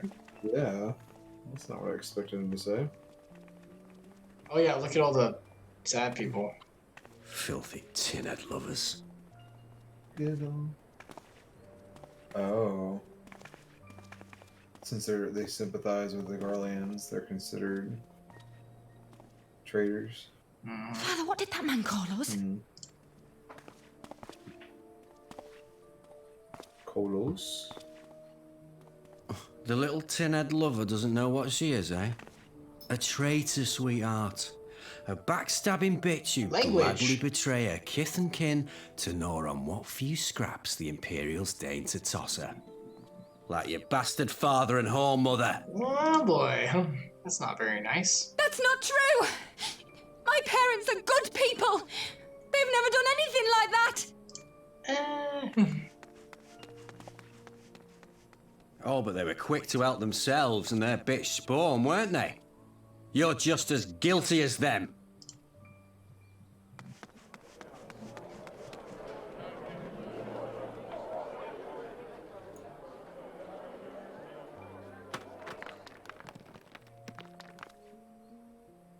A rock or food? Or... Oh, rock. Oh, it's a rock.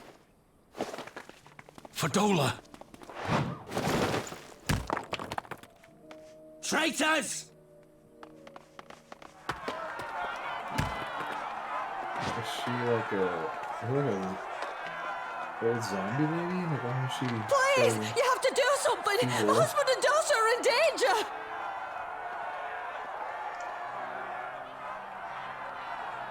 Soldiers of the Imperial Army are under no obligation to intervene in the disputes of Arn. We're citizens. We have rights.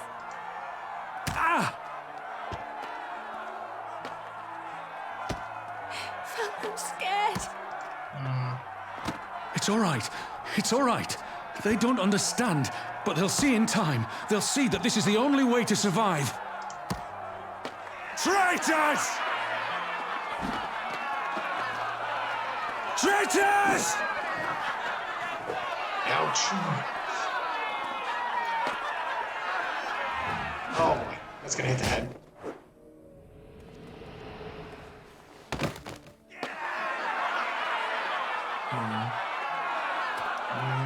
Knockout!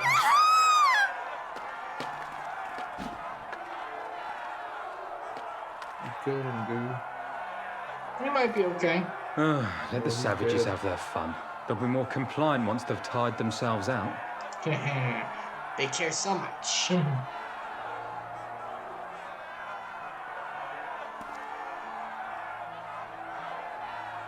Oppression, later people, when you see someone as lower than yourselves.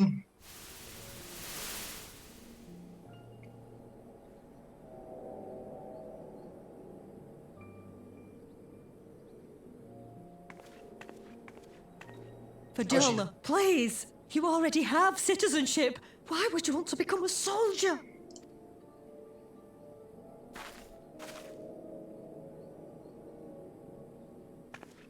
Oh, gods! What have you done to your face? Forgotten it already, have you? I'm honouring Father's memory. By telling the world that you know better than a common savage.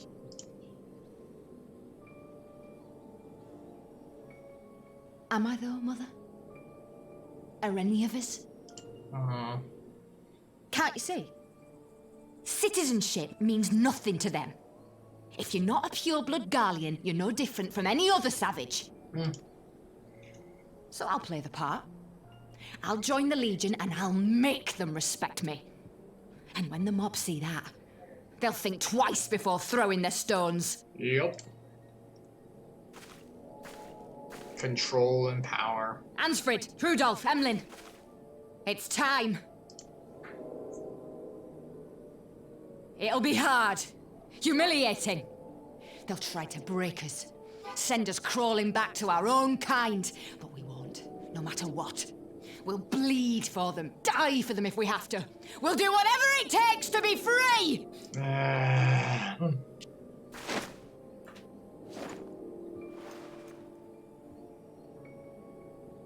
And these are the people she killed. Remember? Because she fired on her own. Yeah. Ugh.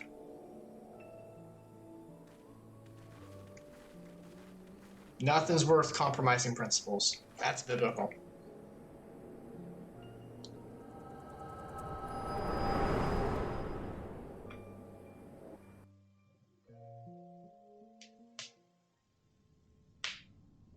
Oh, jeez. Oh. Throw up in the side of the cell. So, you mean to play the part one last time, eh? The unrepentant traitor whose death will serve to unite the people? Shut up. Yep. You had every chance to kill yourself. Fashion a noose from your clothes. Wait for the guards to leave you alone long enough to slip it over your neck. I said shut up! Oh, but then it would have all been for nothing, wouldn't it? Whatever it takes. That's what you said.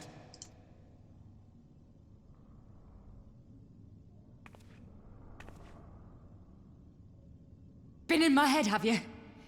Had a little peek at my past? Wow, she's quick. Yep. And what? Sorry to A few intrude. stolen memories tell you everything you need to know, do they? Don't you dare patronize me! You don't know a god's damned thing about the life I've led! The bastards that killed him. The bastards that let it happen. My father deserved better! I swore I'd do whatever it took to make them pay!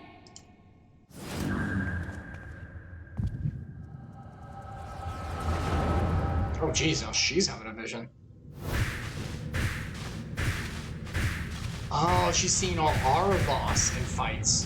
Wow, it's backwards. That's cool.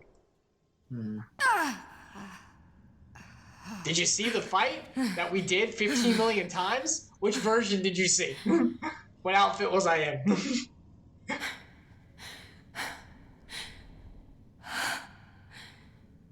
You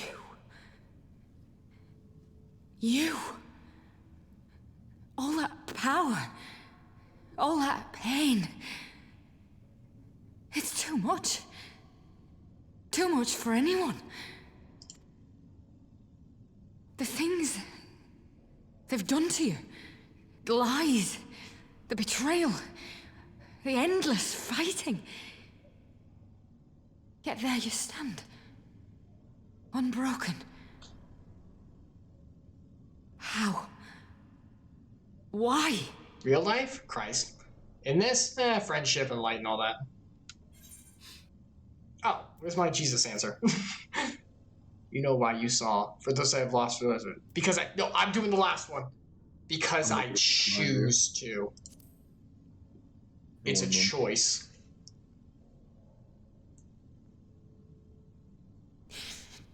Damn you. Damn you all. What'd she say for yours? I'll go with the second one, I guess. Okay. I want the last one. That's my legitimate answer. Okay. On mine, she said, damn you all. Okay, so it's the same.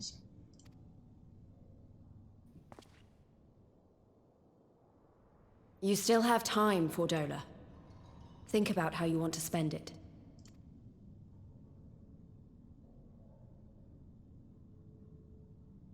Let's go.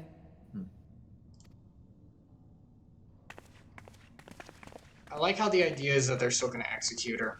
Not because I'm a fan of death or just love killing, but because even if she has a redemptive heart and like has a change of heart, there's still justice that has to be done. So they didn't be like, you make a choice and who knows what can happen. It was like, nope, you still got time. You're going to be executed. This will happen, but you still got time until then. See what you can do with that. So, yeah, give me that sweet, sweet XP. We got music.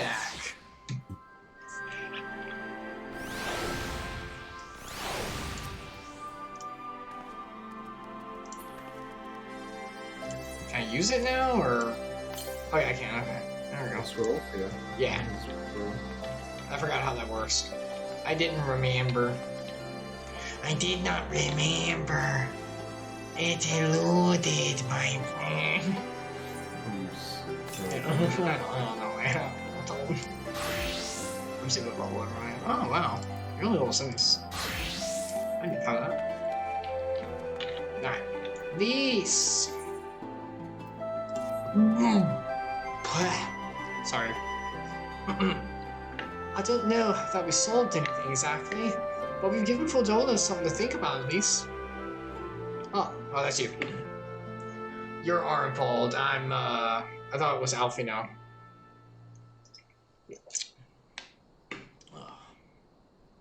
Sorry.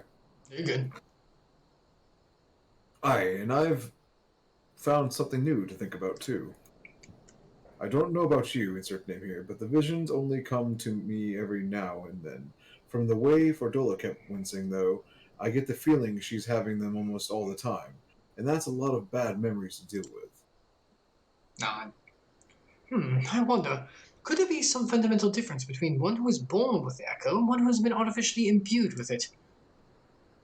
Well, the immortal flames have been scouring the research facility ever since Liberation. There's a chance they may have some answers. General Alden's been there overseeing the investigation. Let's go pay him a visit, shall we? Yes, Lisa's with us. Yay! Let's go. Autobots! I guess we need to... Where are we going? I think it's like, away. It's like, away. Also, we get to hear sweet, sweet music. How sweet is it?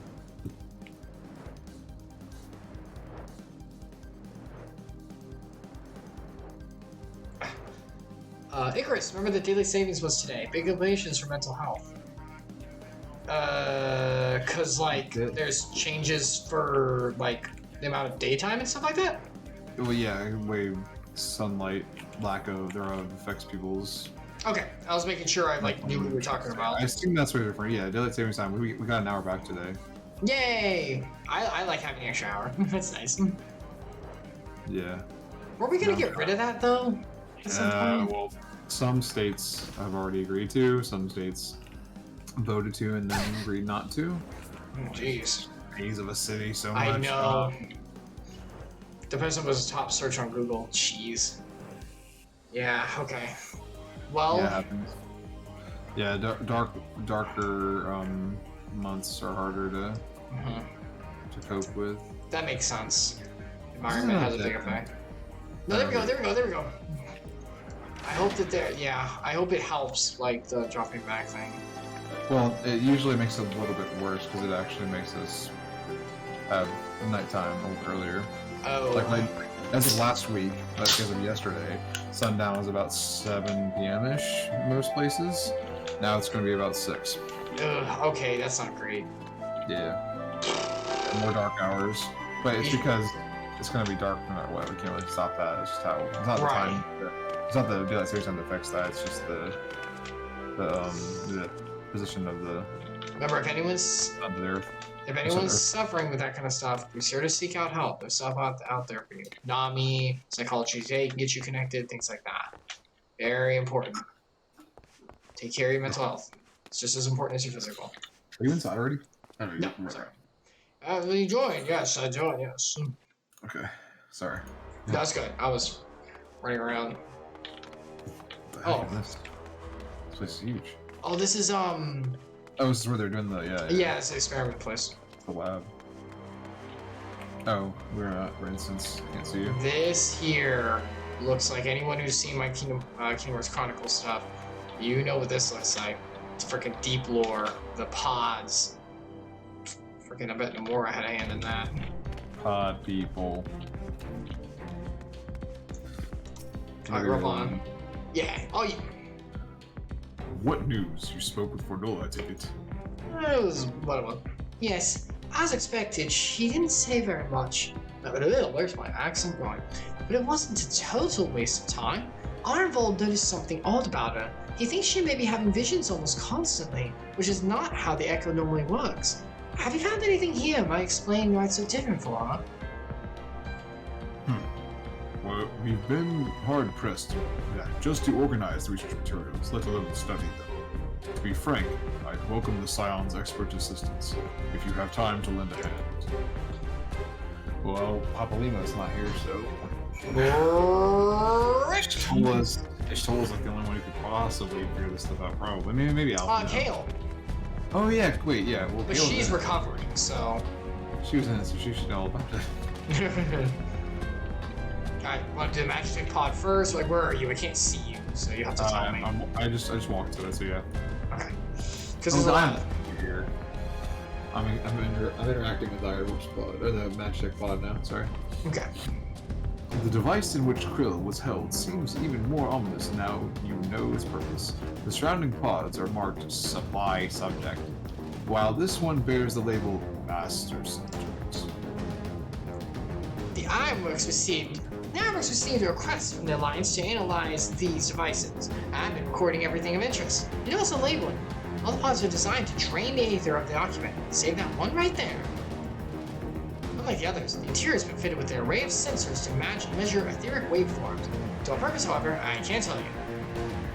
They're measuring scientific processing. So all the other pods drain them. This one pumps it into them? It scans the one inside. I don't know if it pumps it. Maybe it's like draining and scanning this one so it can pump into someone new once they understand how it works on the one who actually does have magic. So like preparing for someone else. Let's do the flame engineer. Wait, where? Oh, all the way on the desk. I couldn't see that icon overhead for a moment. So many bodies. Every one of them a victim of these experiments. Few show any signs of external injury. From what we've been able to determine, they perished from forcible etheric extraction. Such a miserable way to die. Actually suck the souls out of those men.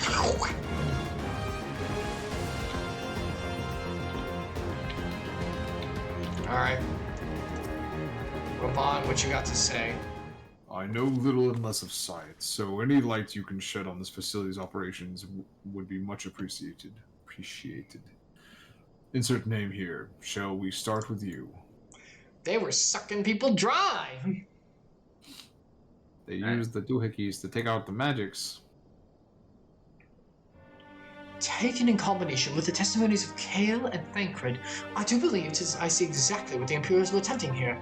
I'm so smart. The enhancement procedure entailing infusing a single candidate with aetheric siphon from a multiple of supply subjects. As for the master subject, in this case, Kale, the patterns of her aetheric activity would provide the model upon which they would artificially engineer the candidate's aura. See? They were scanning Kale to be like, how does this work in the body? Okay, alright. Put him in there, shove everyone else's in. Okay. But she's a Lalafell, so... How are you gonna... I mean, Aether still affects all sentient beings. Well, yeah, I mean, like, Isn't there like a skeletal structure to it? Do you have to like elongate it, or does it matter? Not much. Okay. In other words, they were trying to recreate Kale's echo. I believe so, which will explain our prisoner's present state. Kale is possessed of an unrivaled ability to hear the whispers of the soul, and it seems probable that the procedure engendered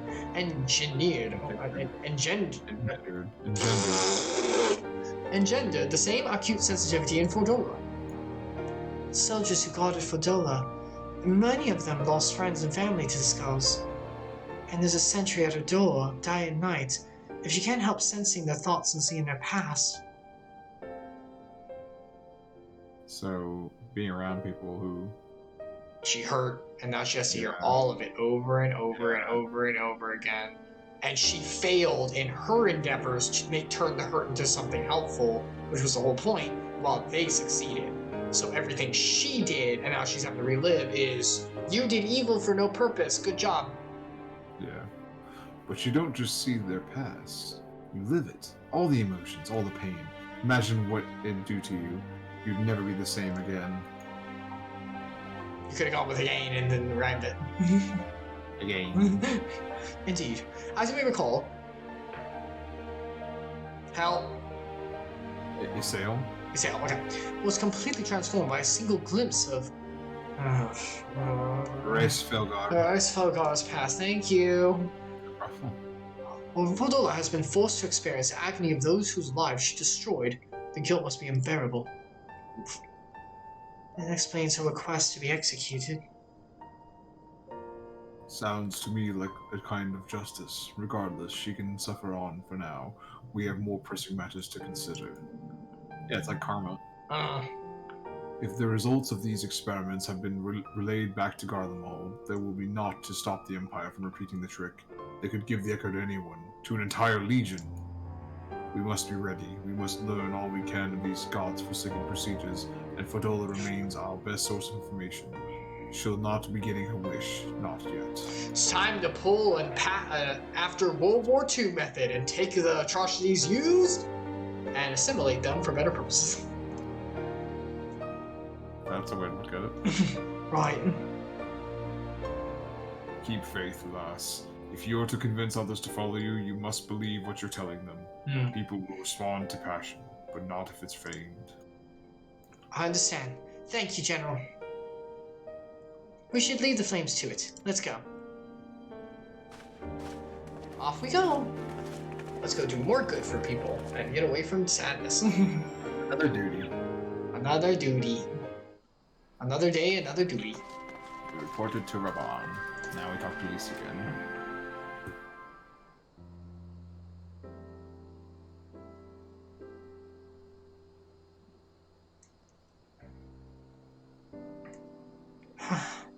I go looking for answers about the Echo and end up getting schooled by Raban. Yet more evidence I do not know what I'm doing. It's no wonder people listen to him and not me. Aww. General Alden is a veteran of countless campaigns, Lise. You cannot compare yourself to a commander of his experience. Give it time. I know, but I also know I couldn't have convinced that mob to give up and go home. It makes me realize how much we rely on his authority, and how much I still have to learn. I wonder what he'll do when everything here is settled. I mean, it's his homeland, and after going to the trouble of winning it back, might he not want to stay? What about his love? I was about to say, he's got duties to do. 'Tis a quandary which countless refugees now face. To continue the life they be built in Ul'dah, or to start again the life of their birth. He's got too many duties back in Ul'dah, he can't. Yeah, I can't imagine that Princess... It's all you, Epsilion. What's her name? Deepest voice. She's the Sultan. I don't remember her name. Sultana. I don't remember. Alright, whatever. This guy's baby mama. That is not. He's adopted. Insert name here. A moment. Very good. I freaking love the ridiculous deep voice on him. It's so good. I am newly returned from Ul'dah with a message from the Sultana, my mama. Yes. Her Grace, my mama, desires an audience with you. She understands that you have responsibilities here, but asks that you visit the palace at your earliest convenience. Nod. Well, I must away and attend to other business. Until next time, my friends. Okay, I love Pippin. Couldn't any messenger have done that? Don't you have things to do? Pippin, away! What is up with this adventure? And let's give the messages and the least important jobs to the most important people. No, it's like, we're so high up there now, they have to send people who like, if nobody shows up, we'll just be like, we don't have time for your crap, go away. They see us skipping all the, like, side quests and go, oh, jeez, Yeah. alright, so... Gotta send somebody who's really important to really do this other task, but gotta talk to that, the Warrior of Light! I do. An audience with the Sultana. Depending on the nature of her consultation, this might be a perfect opportunity to inquire about the General's future plans. Because, they're lovers. Yes, we'd all like to know about those, Alfino. But not everyone's as comfortable interrogating royalty as you are. Take on no notice of him, insert name here. Oh, please, we're around royalty all the time. No, Stay in the Palace of Kings. Interrogating them, particularly. We've done that. We're the strong silent character. Like, no, we don't interrogate people. We could. What would they do about it? Scream. You never get to know how to do it. Oh, except oh my gosh, she gets a lot of crap to us. It's foods. Well, the question of how to put the Mad King's treasure to good use shows no sign of answer itself. Shall we be about it, Arnold? I am at your beck and call. And I should get back to my own task. I'll organize a squad to head down the ruins and start preparing for the big meeting. Oh, and send Animo my regards, insert name here. And ours too, if you please. We shall wait on your return. Bye. Bye, friends. Bye. Bye, Elise. Is that why she did it, girls? Hey, Devotional, Epsilion, should I do that to girls when they walk away? Bye. No. Not. I bet if I did that to the girl yesterday, she'd turn right back around. Like, towards the door and run away. I was between her and the door. Oh, she would have bolted through you. She was small. She would have crouched and gone in between your legs. Okay. Oh my gosh. Alright, where are we going now? My gosh, we have to go back to Ul'dah. Oh my god. Bartholomew and Ul'dah. Do you wanna do that? Do you wanna save it for next time? Because it's getting close to 7, so your call. It's up to you. What time do you wanna? What time do you wanna? Go back to the big city if you want. Yeah, let's go back to big city. Big city! Big city lights. Nights or lights? I don't actually know the lyrics to that. Nights. Okay. Because I thought maybe it was lights because of Vegas. No, I think it's just general. I think it's supposed to be Vegas necessarily. Walk me, daddy. What? It's not like you said white. No. I'm so uncomfortable right now. No, I said warp. Woo! God sounded like white. I was meaning to be a little weird, not that bad. Oh, you went full on weird. I regret so many things. Yeah, actually, we should probably use the total. There's the second city. Come on, load. Load, my internet's so good. Let me get to the chamber of rule. Damn. There's nothing to do here. That's your local machine. Takes that long, dude. Uh-oh. Yeah. That's what I Dude, probably need to do something about. Yeah. Yeah. I'm wondering if your CPU is your bottleneck. That's what Ramba was worried about. No, don't make me buy a new system. It's expensive. New Mobo. Not to mention they're hard to get. Oh no. Because everything is sold out. Wait, that's a list. That's quite the outfit. Wait, where are we going? To the Chamber of Commerce. No, it's the Royal Chamber. Oh, I need to go back to the Aetherite. Hey, Mr. Thistle. That name looks familiar. Pretty sure we used to hang out here.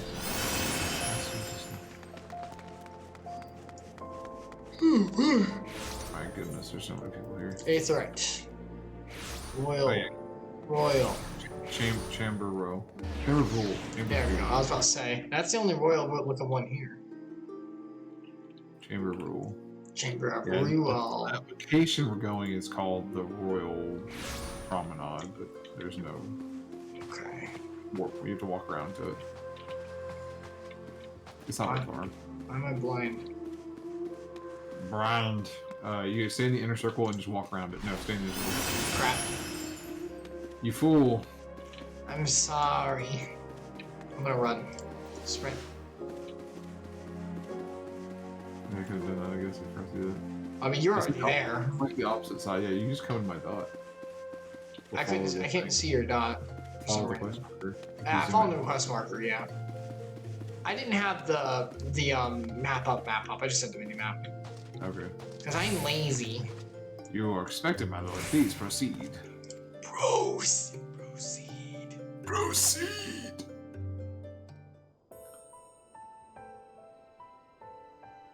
Hello, Sultana. It's been a while. It's voiced. I thank you for answering my summons in these most interesting that's her times. name. You have been busy. Yeah. Always. The liberation of Alamigo will have far-reaching consequences, and there is a matter upon which I would seek your counsel. I want him here. I speak of Rabba and He his actually future. is that. She loves him! All Dodger know and the Strippin tale are of his rise from wonderfully and penniless beautifully refugee married. to member of the Syndicate and General of the Immortal Flames. Yet though he has come to call just like Ulda him. home, Dodger, the it will non-remote, never strip be into his Ravon. homeland. He is a son of Alamigo. I have comments, but I'm not going to make any of them. Don't you dare. And now that It's she is mostly about free, Strippin, actually. I thought it only a matter of time before he I sought don't my know leave about to Dodger return making to fun of her. Royal. Indeed, I had resigned myself to his loss. Aww. Suffice it to say, I was greatly surprised to hear him speak so lightly of handing over the reins in Alamigo and retaking his place at my side. He loves you, girl! I will welcome him with open arms, of course. He is my most trusted advisor and my dearest friend. Nope. Wrong. Incorrect. But I have known the man a long time, and beneath that steely gaze, I spied a flicker of doubt. He's my closest friend. Wrong. Incorrect. Wrong label. I mean, yes, they're friends. Not still enough friends. label. Whether Raubon chooses to still remain friends, in still Ulda or her return to advisor. Alamigo, Also her I mom, only wish whatever, that he do whatever. so with a heart unburdened by guilt or regret. Yet, how can he freely make such a choice, knowing how much I depend on him? It is past time that I learned to discharge my duties as a Sultana alone. I must go forth and see my realm with my own eyes, and hear the wind with my own ears. Oh, God. Might I have your company for a brief adventure? I can show you the world. Wonderful. Allow me a moment to change into something a touch less conspicuous, and I will join you outside. We're gonna show the princess her kingdom. My character looked up, his eyes are bloodshot as usual. Look, he's about to start crying. I'm pretty sure he's like about to freak out that he has to do an escort mission. I'm about to do an escort mission. Oh no! I love that I made my character's eyes bloodshot as a joke, but now it's like so fitting because he just never gets to sleep. Look at this steely gaze. Look at this boy. Look at this boy. He's so tired. Are you role-playing as him, or is he role-playing as you? Don't look that. Oh yeah. He needs a mustache now. He definitely has a better beard than I do. You can always go to the trimmer. I need the opposite. I need the hair grower. They do that anyway. It doesn't matter. Put the tonic on your face. Very nice. It just like poofs out. Don't forget SpongeBob movie. This is a real mustache. Is he a mermaid? That movie's great. I haven't seen that in forever. It's funny. Yeah. Where are we going? Oh god, oh no, that's Speaking right. of outside the quicksand, so you go outside and talk to her out in the open. We have to go outside. It's the Adventurers Guild. Oh boy. We'll go a tiny bit longer and then we'll stop. 1 minute longer. Just 1 more minute. 1 minute. Just 1 more minute, Mom! I'm almost done playing my video game. You take out the trash now, young man! Shut up, Mom! I'm on with my friends! You haven't ever met him in person! They're more friends and close to me than Dad is! I got dark. I got a little too much. Oh crap, I went to the wrong place. Yeah, you just go to Adventures Guild. I was waiting for you here next to her. Where did you go? I was in the middle. Too into your character. Of a stupid dialogue with myself, okay? Yeah. Dialogue, buddy. I was thinking about where Dad went. You went to get milk and never came back. Oh, look at her. Oh my gosh, look at her. He went to get a pack of cigarettes, but he didn't know how to go collect the tobacco himself. He's in the mines. What do you think of... That's not what tobacco plants are like. They don't have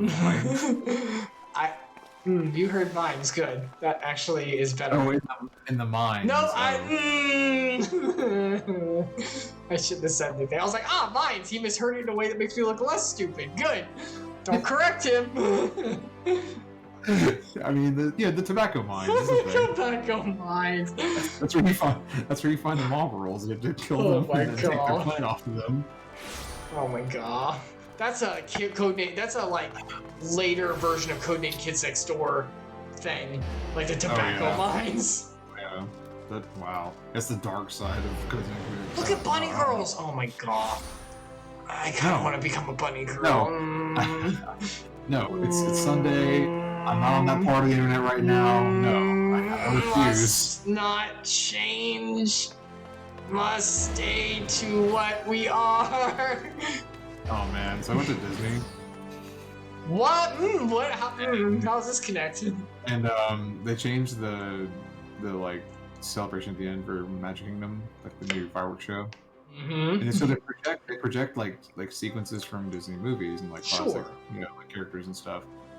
But one of the sequences they kind of just did some more of the more recent movies, and one of the things they show is just Judy Hopps, huge in front of the castle.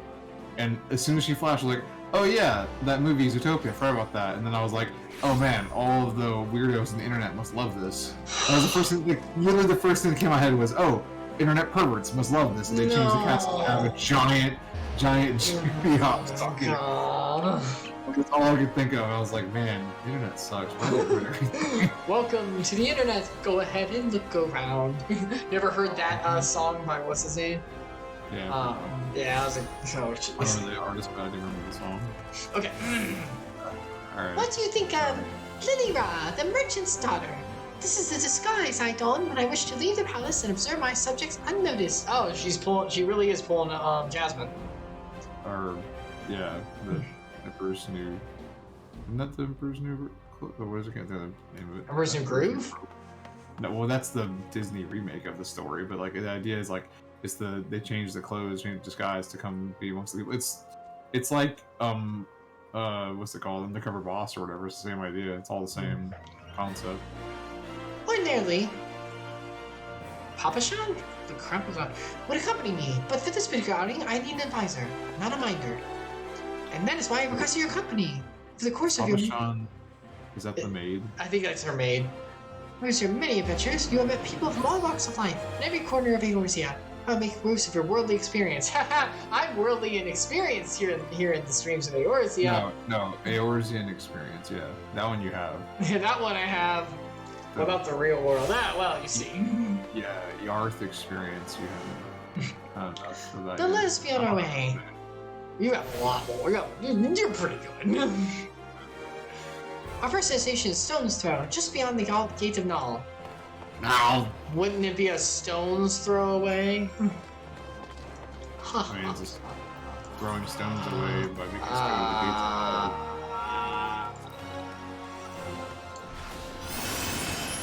Are we leaving? I just walked. I think she's like right there. I teleported. You teleported? It was literally right next to the other right. Why would I not teleport? Hey. Ahaha! I'm faster than you! Oh, I remember killing hornets here. I remember mining here. Oh my god. Look upon this procession of tattered tents. These refugees camp in squalor, at the mercy of the elements and Thanalan's predators both. These, like the bees! The bees! Not the bees! These mighty walls offer safety, but the streets overflow with people as it is, and unless blessed by the hand of Anald himself, no refugee could ever hope to afford a dwelling in Nuldal. 20 years have passed since the fall of Alamigo, and 5 since the calamity, yet the plight of the poor has grown more desperate, not less. As Sultana, the blame falls upon me. How do we not proclaim? I'm gonna say your hands have been tied. You've done your best. I mean, I feel like saying you've done your best means you actually, like... I was choosing a different one. Oh, yeah, okay. Mine, she says, that my best has not been good enough. What's yours say? And mine says, yes, my authority is limited, and that is an obstacle I must work to overcome. I like mine. Shall we press on? I would follow the road to unholy air. Same. Air, not hair. Yeah. Unholy hair. Where's that? Unholy hair. Oh my god, what the? That's a ways away. What the? Okay, well, we have to work to the black brush and then go over there, so. Oh, wait, that's not Thanalan. What the? I don't know. I don't know why she's doing this. Wait, oh, Black Brush Station, that's still down. I thought you were talking about Yeah. That's what I'm talking about. It should be cheap. This is within Eorzea.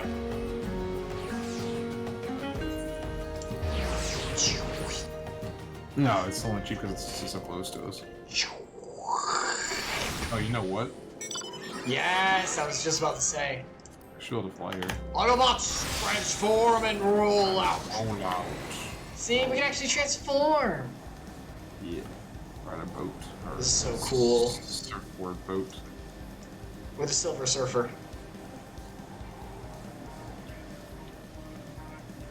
It's below us. Oh yeah. Just was I past it. You're too fast. That's so cool. The transformation is so cool. Yeah, it's very smooth too.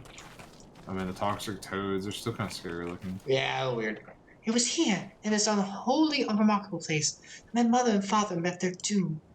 I was but a child at the time.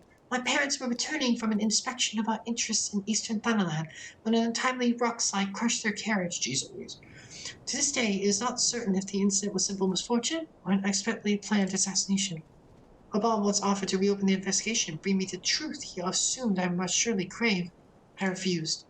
Even if my parents' death were orchestrated by the monetarists, then we could only have brought their airlings to justice. Oh my goodness. The true villains, those who plotted to put me on the throne as a bitter puppet, were ever beyond our reach. Thus did I plan to strip the merchants of their power and place our nation in the hands of its citizens, quite unaware of the consequences my actions would have for you and yours. I shudder to think how many goodly souls paid the price for my naivety. But I am no longer a child reciting words with witness obedience, and I will not be used as a pawn in the monetarists' damnable games. Forgive me my outburst. You are one of the few people who I feel I can speak my mind.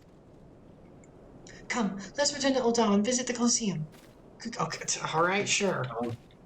I love that speaking to us is liberating to people because even if they don't speak the truth to us, we'll find out eventually. Oh yeah. So you might as well just tell us the truth and use this as like a counseling agency. We might just want to warp. Oh. How far is this? It's inside O'Dall again. I know why. This is the only thing about this game. It's like, go here, now go back here. It's like... It's alright, I got lots of money. Yeah, it's not a huge deal, it's just like... Alright, I can't... Oh wait, we're gonna go. It's near Gladiator's Guild. Yeah, that makes sense. Alright. There's no. Icarus, at this pace of seeing out women, how long do you think it would be crashing weddings? Look, I've gone to some weddings, okay? I've gone to some weddings to look up. You haven't crashed any weddings. I haven't crashed any weddings. Crashing weddings looking for someone is very different from just being invited to a wedding and not actually picking them up there. Yeah. Like, if you had at least like picked up some people at weddings you've been to recently, that would be a bit more progress. But yeah. Well, look! There's the place near me, Epsilion, the one that has the one on the top of the roof. That has a second floor that I didn't know about, and there's a lot of people who go in there. So. Oh yeah, you didn't know about that? I didn't know about the second floor actually, no. I guess I just never really thought about it. I didn't think about the second floor. All those places have a second floor basically. Some of them are offices, but most of them have. Yeah, I thought because I knew that there was a second level. I thought it was employee stuff and things. It was like the top and bottom were the things. So I was like, oh. So I crashed a funeral earlier today. Not today, Devotional. I meant earlier this month. I didn't crash one. I was at Epsilion's. Sadly, there was no one there. I mean, there are people there. You knew most of the people who were eligible there anyway, and I don't think it was going to work. But... No. Okay, Anonymous. That's okay. I can read Anonymous. From the moment I became Sultana, I found myself thrust into an endless parade of document signing and ceremonies. For years, I simply signed there where I was told to, and sat where I was told to sit, blissfully oblivious to what any of it meant. Yet one good thing did come from the enormous chapter of my life. It was during an official visit to the Colosseum I first met Romping.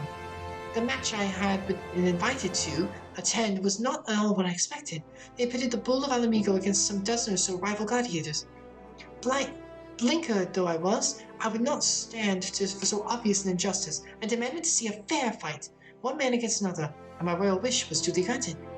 It was not until late that I learned of gambling ring which had arranged for Romping to die on the sands that day.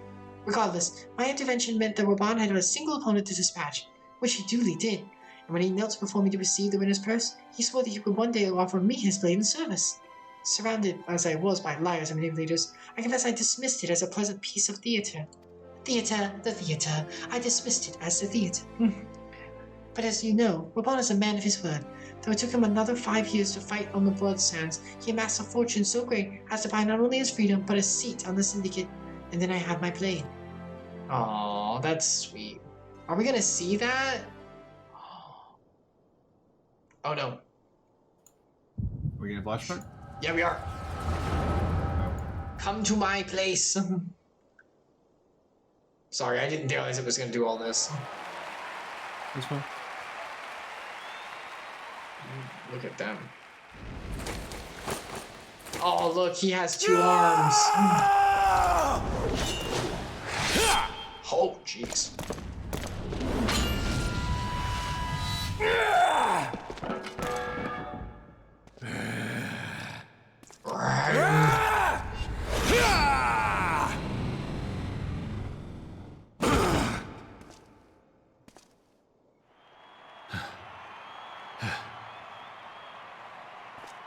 The pole. Freaking giant sword. And then he's back when he was cool and had 2 arms. Now he's cool and has 1 arm. Yeah, that's true. You can only wield 1 sword. You used to wield 2 swords. True. You used to actually be a custom class. You couldn't be, and now he just has to be the normal gladiator class. What if you put the 2 swords together for like Your Grace, you mustn't! The danger is too great! Please, Your Grace, come back! I beg of you! Look at her! That's so cute. Oh, look at her jump! It That's seems incredible. you're the one who needs looking after, Master Shum. Rabon! That's Your amazing. Grace, Marsham. Oh. I have kept the promise made. That's funny. So you have, and Master in Shum. turn, so too shall I keep mine. With your winnings, you have become one of the 6 most wealthy souls in all Ul'dah. And so, as tradition dictates, Rauben Aldin, Wow, it really you is have based earned on yourself riches. a seat on the Syndicate. May your new station garner you still greater glories. I am honored, Your Grace, and vow to serve with every fiber of my being from this day till my last. And then they fell in love. Aww. It's so Long live cute. the Sultana, and long live Ul'dah! Yeah, it's crazy their government is based on just who the richest people Yeah, are. it's crazy. I mean, that's how real governments are based, but It's not so It's not so flamboyant about it. Yeah, it's not. Yeah, it's not like right out in the open. Like, there's no. It's just how things end up working. I appreciate the honesty. Yeah, I actually kind of do too, honestly. Like, if they just told us, yeah, I mean, you know, like the 10 richest people in the world who want to actually be part of controlling things are the ones who are in charge, that'd be pretty straightforward at least. But Words cannot well express what that man means to me. Can you try? Maybe using some phrases of love and adoration. Here, I think this book will help answer the Song of Solomon. I think this will be useful too. There are others who care deeply for my well-being, of course. Hafshan's love for me is in the grandchild of his grandchild.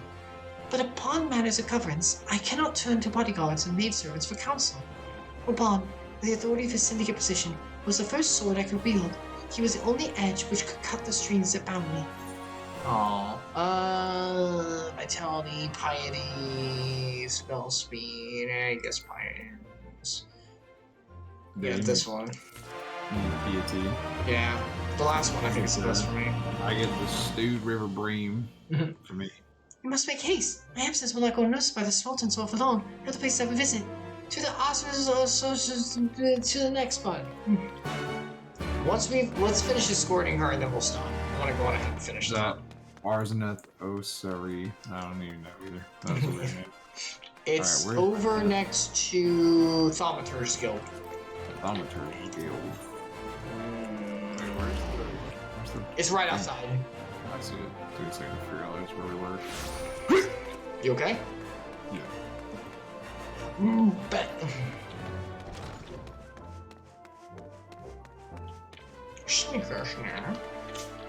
Crashed the thing earlier. That blade looks like Oathbreaker. Ooh, where? This one. Where? This one. Up here. Oh, on the statue. Yeah. Because it's all crooked and stuff. Yeah. I'm not interested in that. Valamir would be. Oh, we can see it in this cutscene. Oh. When the calamity threatened, Raban led the Alliance forces in a battle on the plains of Cotonou, and I remained here. I prayed with all my heart that Archon Louis Swall would have the power to rouse the 12. Since that day, I have made a custom of visiting this shrine during each of my little excursions. Here, I seek the blessings of Thal, reflected upon my choices, and ask myself if I am fulfilling my duties of Sultana. You are rightly celebrated as a champion because you have led the line in 100 battles for the good of Eorzea.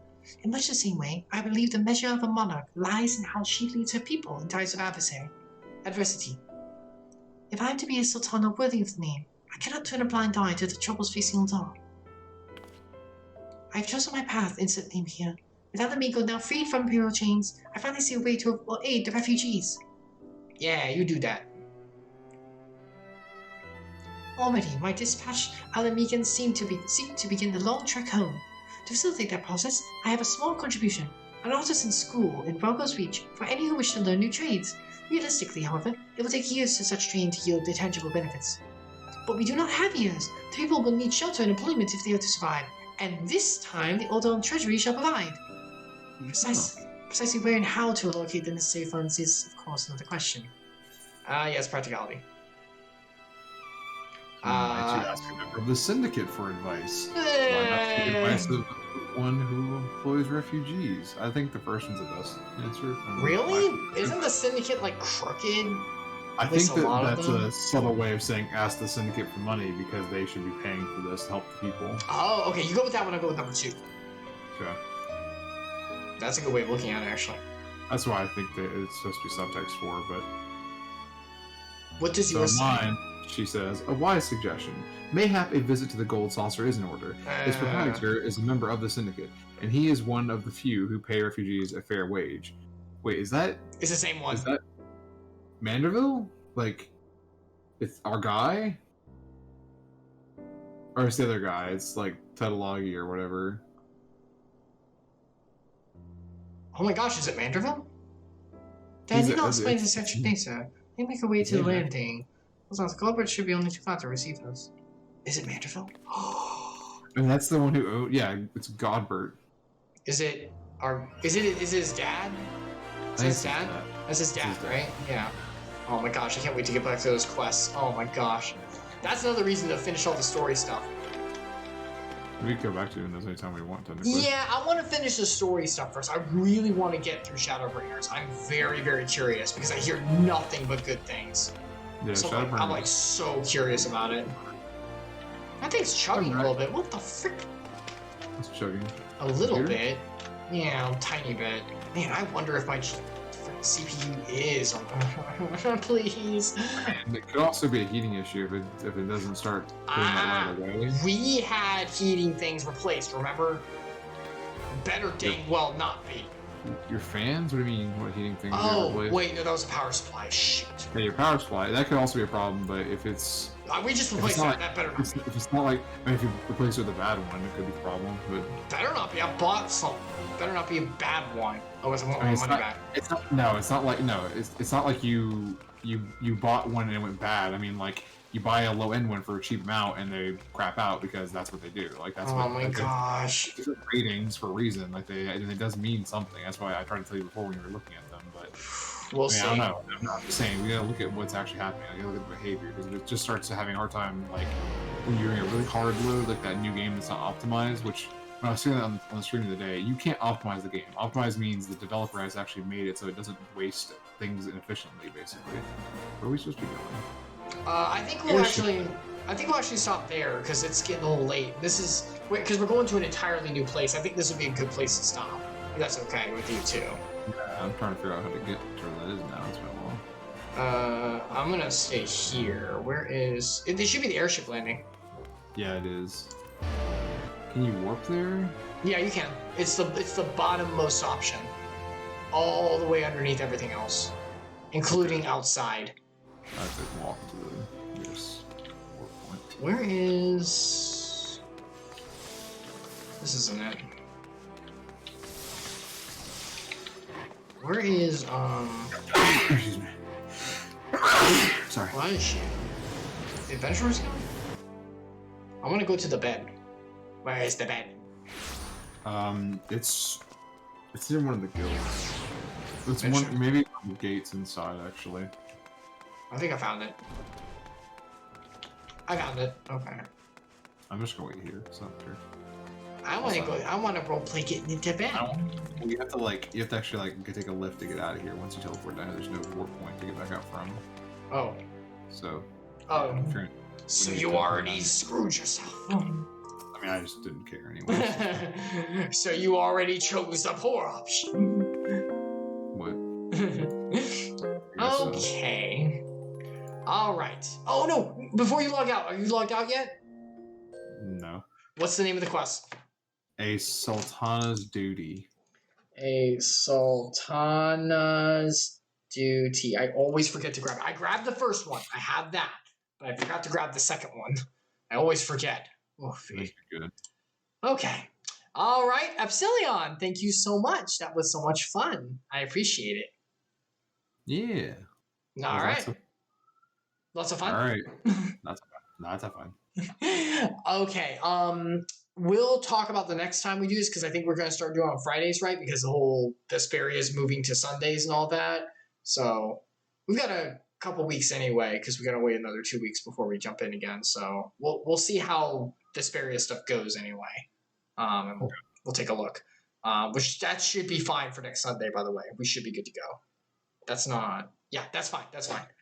Okay. Although I will let you know that might have to start a tiny bit later because I've got church stuff that might be going a little longer than normal. I'll check. I'll take a look and see. Yeah, I think we'll be fine on Sunday. Once you just let us know, we should be good to run a little bit later on Sundays because that's the only thing we do in the afternoon anyway. So okay, which is why we moved it because I think it's a better time for everyone for sure. Yeah. All right, bye Epsilion. Thank you so much. Thanks for having me on. It was a lot of fun. Bye. Bye everybody. Bye everybody. Okay. All right. So that was our dive into Final Family Fantasy Funtime 14, or as I call it. Let me real quick get up Twitch so that I can change to just chatting and also mute this, otherwise you can hear me. Give me a second. Just chat. Nope. Here we go. There we go. Just chatting. Okay, that should do it. Okay. So, thank you so much, everyone, for stopping by. That was Final Family Fantasy Funtime 14, or as we put it. Epsilion and I have been going through all of Final Fantasy 14 together ever since the end. No. Ever since the beginning of Stormblood. Yes, that's when we started to get together on stream. We've done all the way through Heavensward together. But we did that off stream earlier, but now we've done all of Stormblood together, and now we'll be going through, eventually, we got to get through this in between stuff, going through Shadowbringers, which will be great. And I'm very excited for it because I've heard nothing but good things. I'm real excited to see what it's about. But yeah, if you don't know, these are the streams. I'm Icarus. We dive in 3 times a week. This past Friday we didn't. I do apologize for that. Something came up, but we'll move it to next time. On Sundays, let me go in order. On Tuesdays, we dive into a single player kind of thing. We're going through Psychonauts 2. We'll be doing that at 7:30 p.m. Eastern time. And we've been playing through that. It's been really fun. Though my system has a little bit of trouble running it, a tiny bit. This stuff's getting a bit old here, so I think it's going to be time for an upgrade, which I'm not happy about because, oh my gosh, money. But we'll see what happens. But yeah, so we're going through Psychonauts 2, which is very good. I really enjoy it. On Fridays, we will probably continue the single-player adventure in Psychonauts. Usually Fridays at around 10:30 p.m. Eastern time was whenever we would go into Tales of Vesperia with everyone, but it was better for everyone to do it on Sundays. So from now on Sundays at around 5:30 p.m. Eastern time, we'll be diving into Tales of Vesperia with the whole group, Epsilion, Sasha, everyone, and we'll all be diving in together. Honestly, this Friday, I actually have work off because of the way schools work. So I might do an earlier stream, actually, instead of the super late night one. Might be a little bit better. Might let me go a little bit longer. So we'll see what happens with that. I'll play around with it and see what it feels like and everything. Maybe I'll do like an afternoon stream because I won't be at work, so that'll be kind of nice. But yeah, so we'll take a quick peek. But this, we'll be diving back into Psychonauts 2, so that's a big thing. One of the other big announcements I have, and this is coming up later in the month. It's the Thanksgiving weekend. The Thanksgiving weekend of the 22nd, starting on the 22nd Monday, will actually be the anniversary of my streaming. I will have done it a full year, which is pretty crazy. Have been doing it for so long. And we've had some ups and downs and some fun stuff with it too. But for the anniversary, I wanted to go ahead and do something special, and I've been meaning to do this for a while anyway. So we're going to go on ahead and do the Kingdom Hearts Chronicles. We're going to jump back into that, and we will be going into Kingdom Hearts 1, the first game, the thing that started it all, and we'll be doing some mega streams. Not a 24-hour thing, but we will be doing mega streams where it's like 8 hours each day, Monday, Tuesday, and Wednesday. I'm planning on finishing the entire game in like 3 days. Which I'm very, very interested in doing because I've seen other people do it. I know that game like the back of my hand. It's one of the ones, it's probably, personal favorite, not the best I think ever made. No, but like personal, it's probably my favorite game like of all time. Not that it's the best made, but it's like my personal like guilty. I wouldn't say guilty pleasure exactly, but you know, like my comfort game, my favorite. So very very excited for that. So that'll happen on the 22nd. More details to come as we get closer, and I've got a fun little thing we'll do for it too, which I'm excited about. Hopefully, it'll be nice. So if you're going to need leave now, may God bless you. And thank you so much for stopping by. I greatly appreciate it. You're always free to stop by. I hope to provide a place where God's light can shine through me. And be a living sacrifice for him, and where a sanctuary can be placed for people who may just want to relax or smile or maybe laugh. Maybe once every blue moon. But yeah. So yeah, if you're going to stick around a little bit longer, I am a believer in God's word, and I do like to dive into his word after every stream at the end, so I can share a little bit of what I believe to be truth and some of the principles and the rock that I stand on. And you may see me mention stuff about God and his creation, things like that during streams. It's because those are some of the things I believe. So I kind of like to go into it a little bit. Today, I actually have, let me get it out. I actually have one. Oh boy, I have to, give me a second. It's from pretty long ago because, here it is. I made this a while back because a good ways ago, like before October, we were talking a little bit in the streams at the end, and this wasn't recorded. I didn't really upload this part because it just went on a little bit. We were talking a little bit about sexual immorality and things about like lust and stuff like that. And it wasn't like during the official like thing itself. It was just like kind of a tangent. So I wanted to go on ahead and go into a lesson about that because it was brought up and there's a lot of questions. So based on his word and based on what I understand about his word, I wanted to go on ahead and go into that. So today, maybe a little bit uncomfortable for some people, and if you want to leave, that's perfectly fine. I absolutely understand. But I did want to go into it because it has come up before. And this topic will be about sexual immorality and God's view and his word about what sex is and where it's important, where it's not important to be in someone's life, and how it can be a problem if it's used in the wrong way. I was hoping actually to go into use this because everything's about context. This part of 1 Corinthians leads into talks about marriage as well and the importance of that, which is kind of like on the back of sexual immorality because it leads into where sex is appropriate and where it is God ordained and a gift to be used beautifully between the two people. So we'll maybe go into that too, but for now I wanted to go into the places where it might not be the best idea and why it can be a problem. Once again, it's very important to understand that whenever we dive into his word, in order to understand the gospel, in order to understand God's word, one must understand, and I was reminded this today in the devotional I went to, the church meeting. Wow, my words are failing me. In the ministry I went to today, the pastor's lesson. Sorry, my words are failing me today, which is bad because we need to use a lot of words. I was reminded today about the importance of, in order to understand aspects about morality based on God's word, one must first understand the foundation of where that morality comes from. It's not enough just to do what's right and to follow the moral teachings of the Bible, though that is good to do.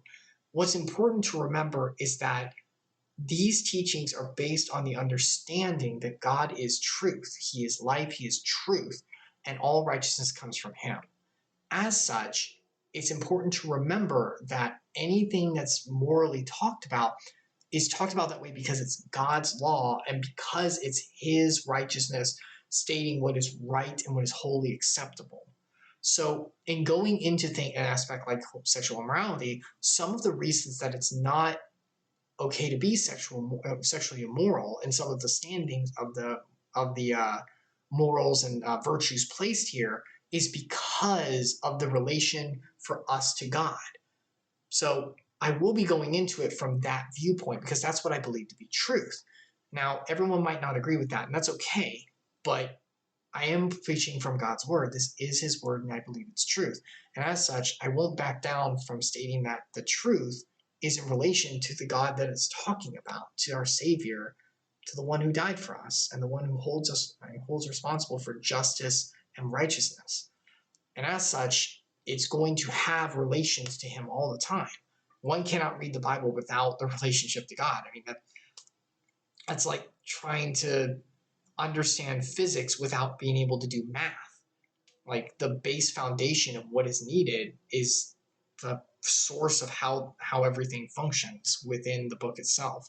Because the Bible is a book about God's relation to us and his work in us and in history, which is what we're going through in Genesis and our other devotionals. So, without further ado, let's go on ahead and take a look. So 1 Corinthians 6, 12 through 20. And I believe this is Paul. Give me a second. I actually want to look that up. Give me a second. Is it Paul? I think so. Yeah, Paul, letter to Corinthians. Author. I always mix up Paul, yeah. I always mix up Paul and Peter. Even though Paul wrote a bunch more, I still sometimes mix the two up of who did what. So this is Paul, a Roman citizen, one who has like full, he's kind of like the Alamigos, actually, where like the empire was ruling, but they had Alamegan citizens. But while the Alamegan citizens were treated like trash, the Roman citizens were still not treated on the same level at all, but they had a lot more rights. So Paul had rights for sure, and he was based on like the synagogue and everything. So he definitely had rights as a Jew. He had like the most rights a Jew could have, period. So he's talking from a place of authority he's given up at this point. Well, no, he still used it for God's glory, but the point is, a place of authority, but a place of understanding of like the workings of the empire he lived in. So 1 Corinthians 6, 12 through 20. All things are lawful to me, but not all things are helpful. All things are lawful for me, but I will not be dominated by anything. Food is meant for the stomach and stomach for food, and God will destroy both one and the other. The body is not meant for sexual immorality, but for the Lord, and the Lord for the body. And God raised the Lord and will also raise up us by his power. Raise up Jesus, as I was talking about. Do you not know that your bodies are members of Christ? This is for those who are saved and sanctified by his blood. Shall I take the members of Christ and make them members of a prostitute? Never. Or do you not know that he who is joined to a prostitute becomes one with her? For it is written, the two will become one flesh. But he who is joined to the Lord becomes one spirit with him. Flee from sexual immorality. Every other sin a person commits is outside the body, but sexual immorality, or immoral person sins against his own body. Or do you not know that your body is a temple of the Holy Spirit within you, whom you have from God? You are not your own, for you were bought with a price. So glorify God in your body.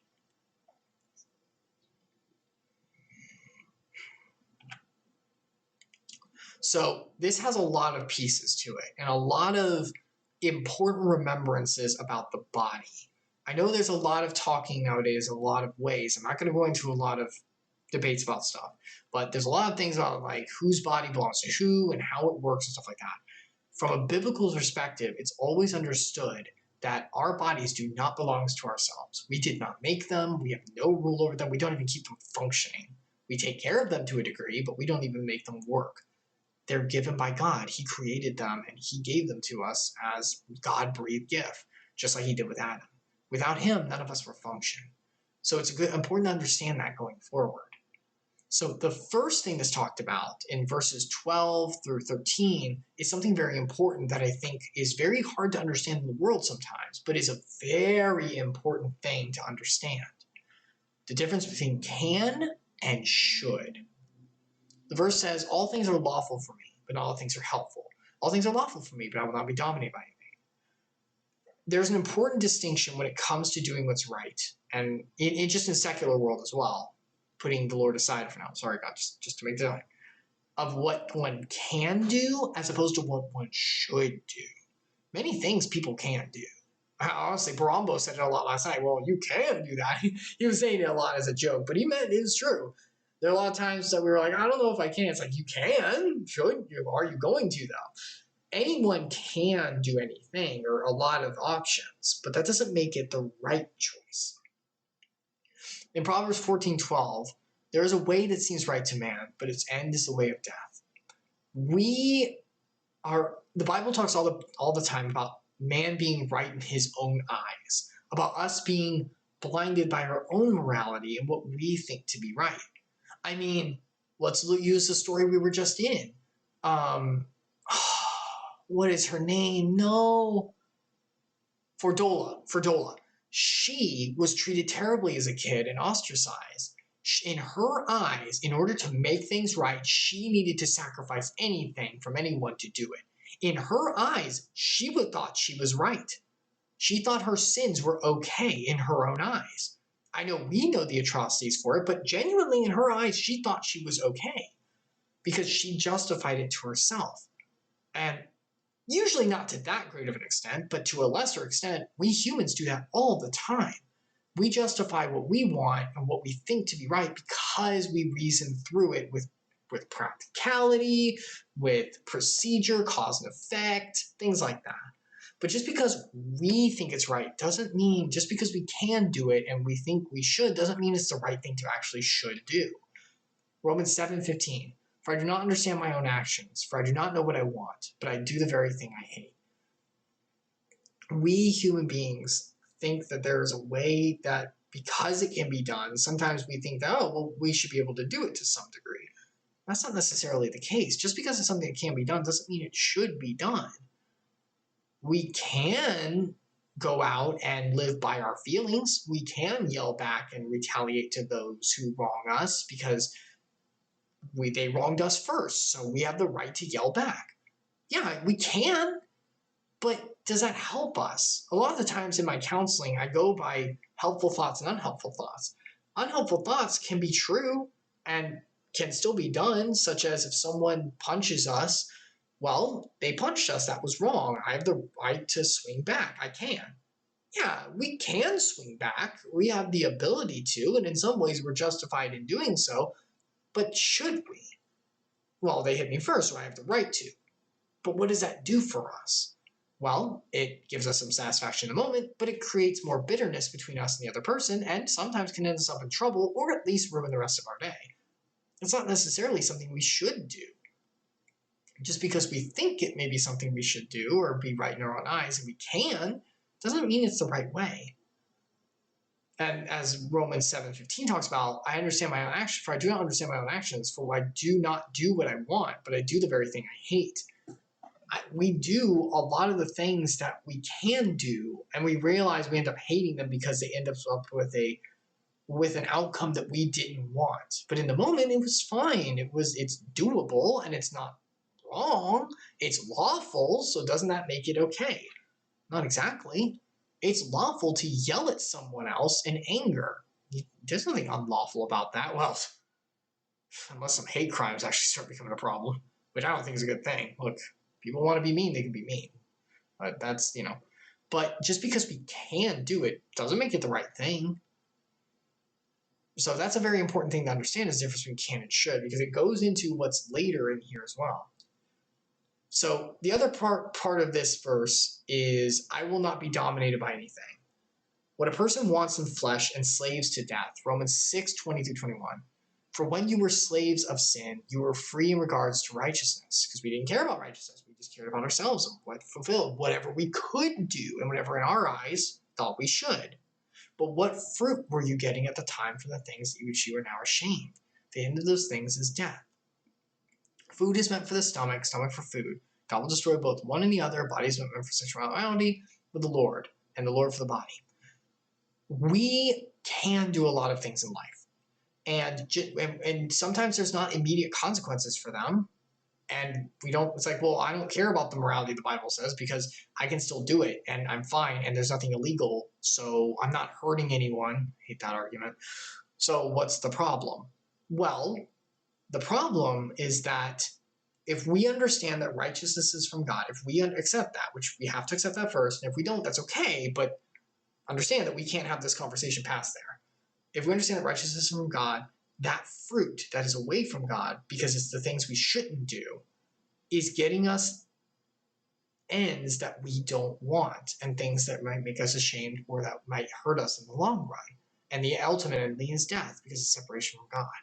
Food is meant for the stomach, some are food, but God will destroy them both. That's talking about the whole point of food can be eaten in the stomach as much as you want. We can eat and indulge ourselves, whatever. And sometimes we may think we should, which a little bit of indulgence is fine every so often. But just because we can doesn't mean we should. And God has control over both. Our stomachs and what we eat and stuff, in the end, will be brought to the Lord. I'm not saying that you're going to be judged for eating things, but the point is, the food that we eat for our stomach, even that is underneath the Lord's control. So much more is our body. God owns our stomach and food, so much more does he own the body and the sexual actions that belong to it, because it's so much more intimate. Because our bodies, once again, do not belong to us, they belong to the Lord. And the body is sustained by much more than fulfillment and sustenance for the stomach analogy, but fulfillment for the sexual one. Matthew 4:4, be answered, it is written, man shall not live by bread alone, but by every word that comes from the mouth of God. The things on this earth, and we talked about this a lot before, are not going to fulfill us. We have a hole that can only be filled by Christ's love. And just because we can try to fill it with anything we want to, doesn't mean we should. And it may fill us for a time, but it's never going to fully fill up that hole. And the body itself is still owned by God, whether we give it to him or not. The only thing that can fulfill it is God's love and the bread of Christ, his sanctification for us. And we know that those who are sanctified by his blood have a bigger destiny for their bodies. Philippians 3:21. Who will transform our lowly bodies to be like his glorious body by the power that enables him even to subject all things to himself. The body that we have now, and this is something I learned more recently within the past year, I thought that whenever death happened, we would have like our spirit would move on and Christ, we go to Christ in the heavens and everything and all that would happen. And our body would be gone because we don't need it. No, this body that we have now is what's going to be used in the end. Now it's going to be transformed, transmogrified and all that. I'm not going into that. But ones who are sanctified by Christ's blood, this is the body he gave us that will come to him and he will make it perfect in him. That means everything that happens here is important. It's not just going to fall away. That obviously sin has, our actions in life still have consequences later on as well. Those who are sanctified by Christ's blood, obviously Jesus paid for us because we can never pay for ourselves. But even more so, but also this body is what's going to move on. So anything we do to this does have ramifications going forward. And the body is entrusted to be presented as type of worship too. Romans 12:1, I appeal to you therefore, brothers, by the mercies of God, to present your bodies as a living sacrifice, holy and acceptable to God, which is your spiritual worship. Our bodies, how we treat this, is part of our worship to the Lord who gave it to us. It's kind of like being entrusted with like, I guess like anything that you borrow from someone. When someone borrows from someone else, how they treat it is kind of a showing and reflection on how they think about that person or how they view the relationship. If a person gets even just gifted something or entrusted with something, if they treat it poorly, it means that they don't respect the person who entrusted it to them because they don't care what the ramifications are or what happens to the thing. They don't care about the gift. They just like do whatever they want with it because it's mine, because I can, because it's mine now. But does that mean they should treat it poorly? This person tried to entreat something with them that is really sincere. That doesn't mean you have to treat everything you're given like with the most utmost care, but it does mean if it does reflect how we care about the people who gave it to us. So the can and should thing. What about the defilement? What about the whole sexual morality thing? How does this work? Well, and God raised the Lord with who will also raise us by his power. So the Father raised the Son once Jesus died on the cross back from the dead, and he will raise us as well. We've talked about that before. Those who are sanctified by Christ's blood, who accept the gift of Jesus, not by our own power, but what he did, will be raised again. Do you not know that your bodies are members of Christ? Once again, this body is a member of Christ. I am saved in Christ's blood. Because of that, my body has the Holy Spirit within it, is remaking me from the inside out. I'm a member of him. This body is now entrusted to him. Back in the Old Testament, the firstborn son would be entrusted, later on where we are from Genesis, I think. I don't think we're there yet, but The firstborn son would be bequeathed to the Lord. He'd be like given. Solomon was. He'd be given to the Lord as like a promised gift of thank you. You allowed me to have a son and to have a legacy. I give the firstborn of a legacy to you. And that doesn't mean like kill the son. No. It means this son will be raised in your name and whose life will be given to you in order to serve. It's kind of like that. Our bodies are to be given to Christ as they are lent to us as a gift. And it's because we are members of Christ. Shall we take the members of Christ, which is bodies of those who are sanctified, and make them members of a prostitute or a loose woman or anything of that, whatever you want to put in that word? Never. We're not to do that. Those sanctified are parts of the body of Christ. 1 Corinthians 12:27. And we've read this one before. We had this devotional. Now you are the body of Christ and individually members of it. We are members of Christ whenever one is saved. Christ comes to us and the Holy Spirit comes into ourselves. As the next verse says, for 1 Corinthians 3:16, do you not know you are God's temple, that the Holy Spirit dwells in you? Back in the Old Testament, we're going to get there. It was such a big deal for God to be with the Israelites. They had a whole huge temple built. Before that, they had a giant tent that they had because they were traveling nomads and, the whole wandering the desert and all that. We'll get there later. And they had this huge temple and no one was allowed into the Holy of Holies. It was a huge big deal because God was literally with them. He was like in there as his presence. If anyone walked in there, they die. Not because, God's evil, but because you cannot exist in this space where I have taken residence. That residence, for those who are sanctified by Christ's blood, and this is why the blood of Jesus is so wonderful and his sacrifice, is in us. Right now, the Holy Spirit resides in me and in any one of my brothers and sisters who have accepted Christ into their heart.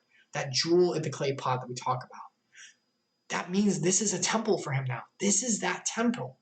This right here, this beaten down, not really super taken care of. Gosh, I need to stop eating out so much. And man, I should up my workouts. I'm going to start to do that now. So we'll see what happens. Body.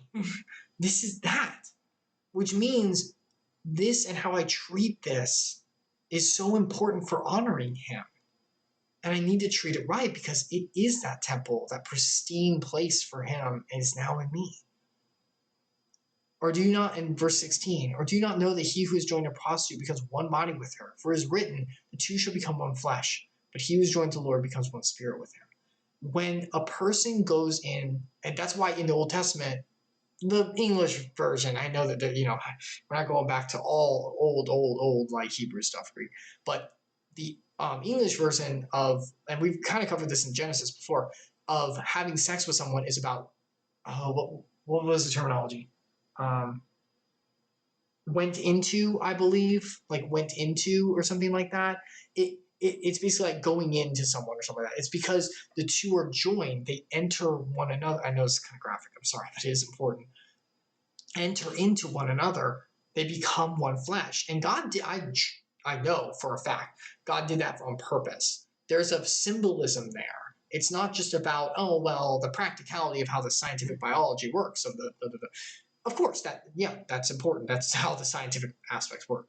It was done like that for a reason, because the two have to be together in such an intimate way that they become one, literally become one.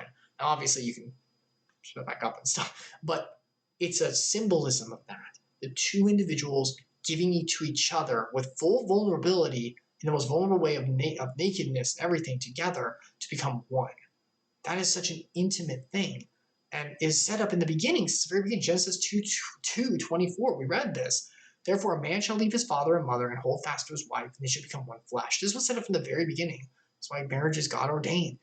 It's set up so much farther in the past. It's such a sanctifying thing, and it is God ordained. Sex is God ordained. There's nothing wrong with sex in and of itself. The problem is when we take that, if we take that holy union, that very, very intimate union of two fleshes, and the fleshes, if one is, regardless of if one is saved, that body belongs to Christ because we are paid with a price and everything. We did not create it ourselves. But especially one who knows Christ and sanctified, that holy temple is joined with another. And if that's done in a way that is sin, that is not acceptable in God's eyes, that is an egregious thing against him, because those two members are now one, which means the inside, God in here, is joined to that, which is an abomination. That's not acceptable. I mean, we can't even stand them. I mean, the Holy of Holies was so sanctified that if anyone walked in there, except for the most holy priest, one day out of the year, and they literally tied a rope to him so that if he did anything wrong and died, they could pull him back out. And once again, that's not because God is wrathful or anything. It's because this is my presence. If you are going to be standing before me, you must be perfect. Or your heart at least must be, and you must follow this perfectly. I cannot exist in front of sin. We've talked about that before. That same God is inside those who are sanctified by Christ's blood, which is a beautiful miracle of sanctification, because I know that I'm going to heaven now, and it's because of his work, not mine. But because of that, he dwells in me. Am I going to take that dwelling and defile it? That's not okay. Because the desires are not of our own. They're of our flesh, not of what we're supposed to be now. That's why verse 18, flee from sexual immorality. Every other sin a person commits is outside the body, but sexual immoral person sins against his own body. We're called to abstain from it. We're called to run, leave. 1 Peter 2:11, beloved, I urge you as sojourners and exiles, because remember, this home is not for those who know Christ. This world is not the end. This is not, we call to home with heaven with Christ. We know this is our temporary home, as we always talk about. This is not where we're going to be in the end. We're sojourners. We're here for a while. We are not to give ourselves to stuff here. I'm not saying that, once again, sex is bad in of itself, but in the right area. Abstain from passions of the flesh, which war against our soul. They war against our flesh. And I was talking about this, it was talked about today in the ministry I was at. We have to remember, we have flesh, and our flesh, and it doesn't mean just this stuff. It's a metaphor for our carnal desires. We want and can do lots of things, but that doesn't mean that they're good for us. It doesn't mean they're righteous or right. And those things oftentimes ends us up in a lot of trouble. I mean, even secularly, you can see that. When we follow those things, that's our old selves. That's our desires and our flesh, our carnality, I guess, which is against God's will. The world is against God. That's the whole point. It's a fallen world. Sin is against him. So our selfish desires against him is not what we should be doing. That's why the verse here talks about, for I do not understand my own actions, for I do not do what I want, but I do the very thing I hate. But one knows Christ, one starts to abhor sin. Now, that doesn't mean all the time, of course. I mean, being fully clairvoyant, I'm telling this. I know it might seem kind of like accusatory or something. I want to let you know, no, I'm be very, very frank and very clairvoyant on the internet. Wow, I don't care. I have struggled with this sin all the time. This is hard for me. This is probably the biggest one for me. I've never had sex outside of marriage myself, but I mean, I've struggled with lust a lot. Like, it's hard. It's hard. And I definitely understand that. We talked about that before. But it doesn't make it right just because I can go and give into it. That doesn't make it right, because I shouldn't, because the Holy Spirit's in here. And it wages against my soul daily. That's why it's good to run.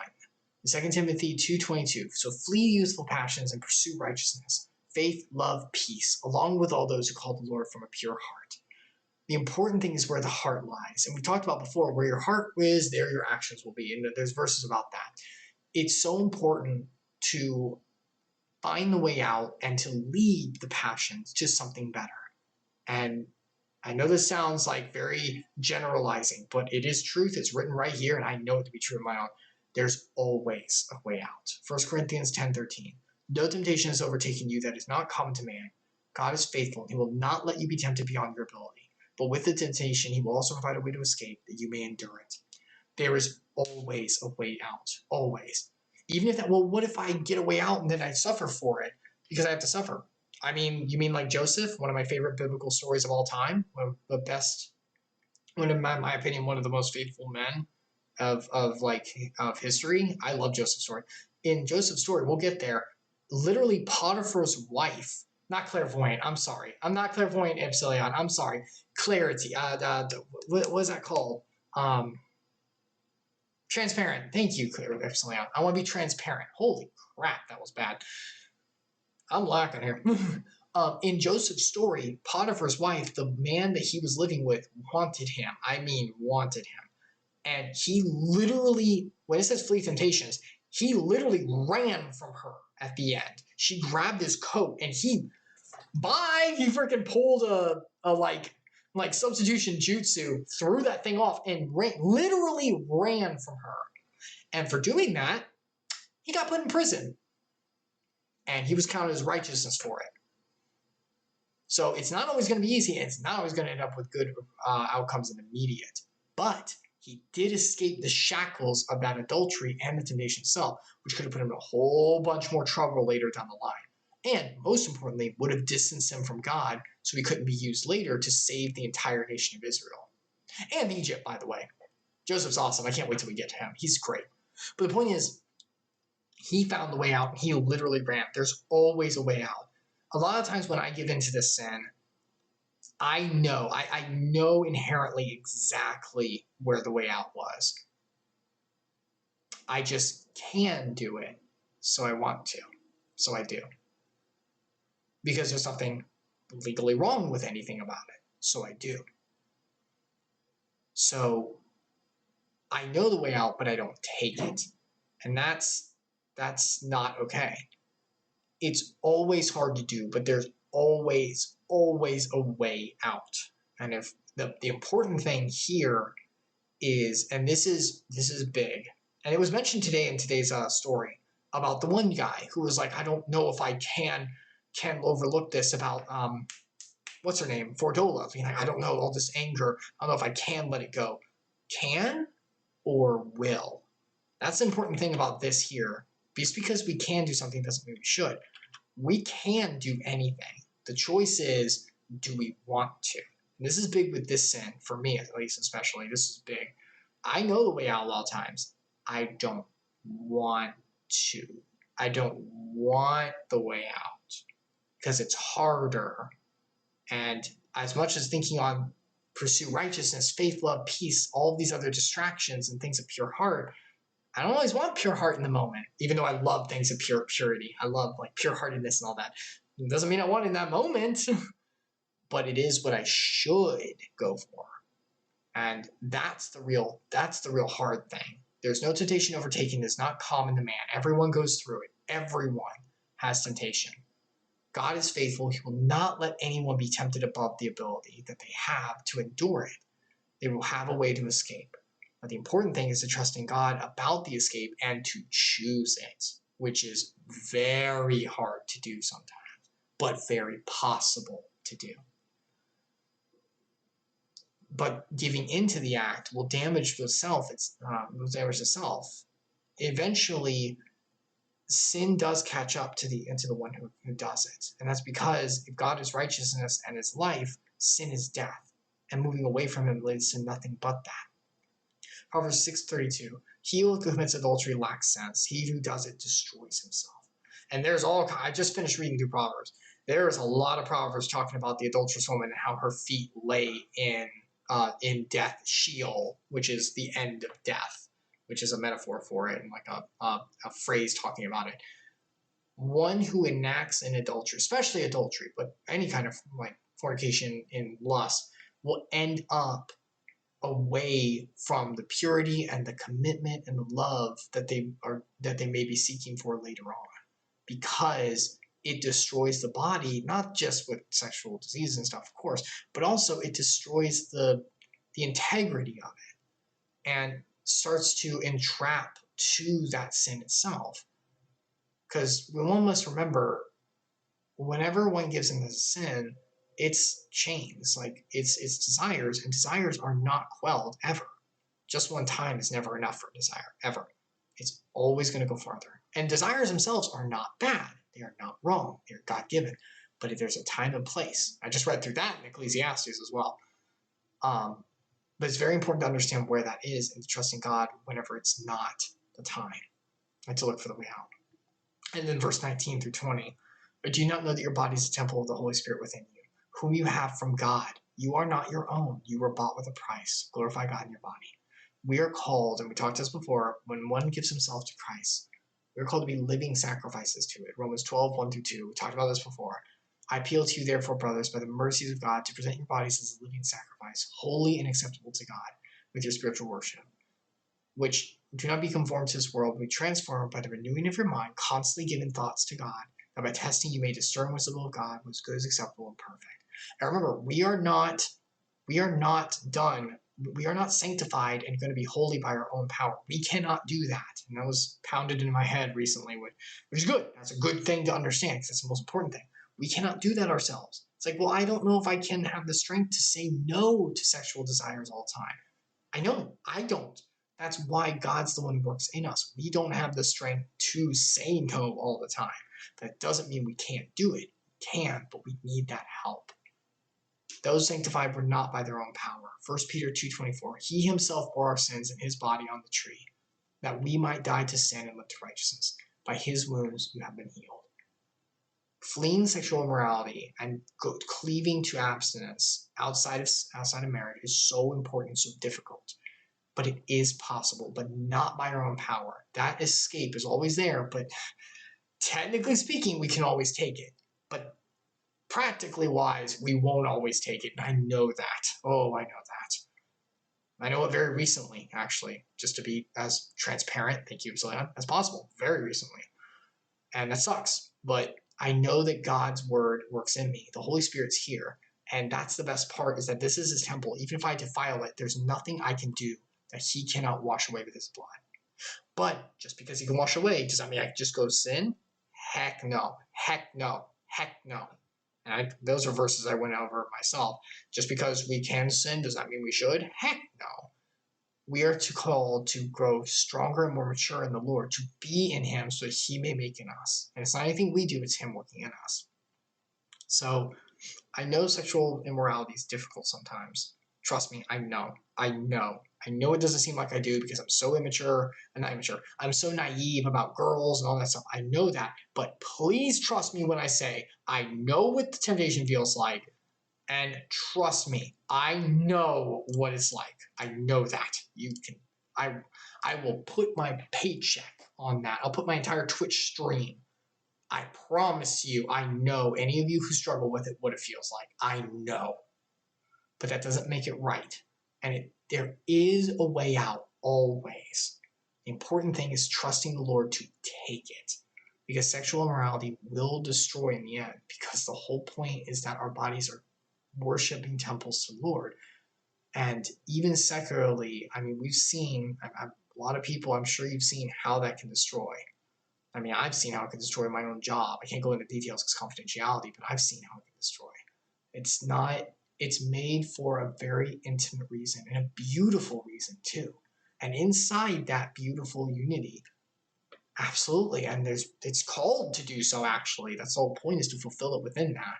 And we'll get into that later, but outside of it, that's not what it's used for. And just because it can, I know it can, I know there's no law against it, doesn't mean it should. So, yeah.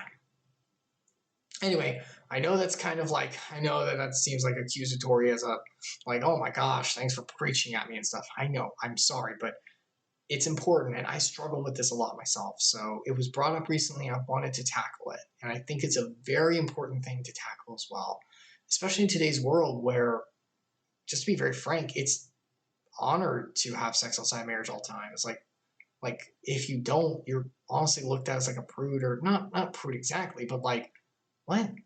Like, what the heck? And it's like, yeah, like, I'm saving it. And to anyone who's had sex outside marriage, I'm not trying to condemn you either. Christ can wash away anything. And I've done so many sins as well. And Christ himself says anyone who lusts after someone has basically done it in their head. So it's the same thing. So it's not like I'm more pure or anything. No. That's not what I'm here to say. I'm here to say be careful about it, because it can destroy, and it can chain, and it can create big problems. And most importantly, it defiles what God has given us as such a beautiful gift, and a beautiful intimacy, and a symbolism for ourselves and for the church and God as well. So I don't mean, I'm not trying to accuse. If it came off that way, I'm sorry. I'm not a preacher, so I'm not obviously the best on that. But I did want to bring it up because I do think it's very important. And I know what the world says about it. So, whoopee, I don't care what the world says. If you haven't noticed, this is a Christ-based stream, so if you haven't caught on yet, the world doesn't exactly agree with what's in his words, so I'm not always going to agree with the world either, so get ready for some of that, because sometimes it may come up. But I am preaching what I believe to be truth. I'm giving the words that he has, and the things he says are right and wrong.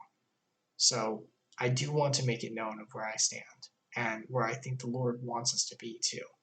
So anyway, I'm rambling at this point, so if you have any questions or anything as well, feel free to always ask in streams. I always try to answer stuff like this. I try to do my best, because I know that there's a lot of confusion sometimes, because if someone's never heard of his word or only knows peripheral stuff, it can be hard to understand too. His word and faith in Christ is actually really simple, but there's some things that seem really odd about it sometimes. I can understand that, especially with how the world works nowadays. So don't be ever afraid to ask questions too. I'll do whatever I can to answer. But yeah. So anyway, we'll stop there for tonight. Thank you so much for stopping by, and I hope God blesses you, and I hope you have a fantastic week. Maybe I'll see you again. And goodbye for now, everyone. God bless. We move over to ending. Bye.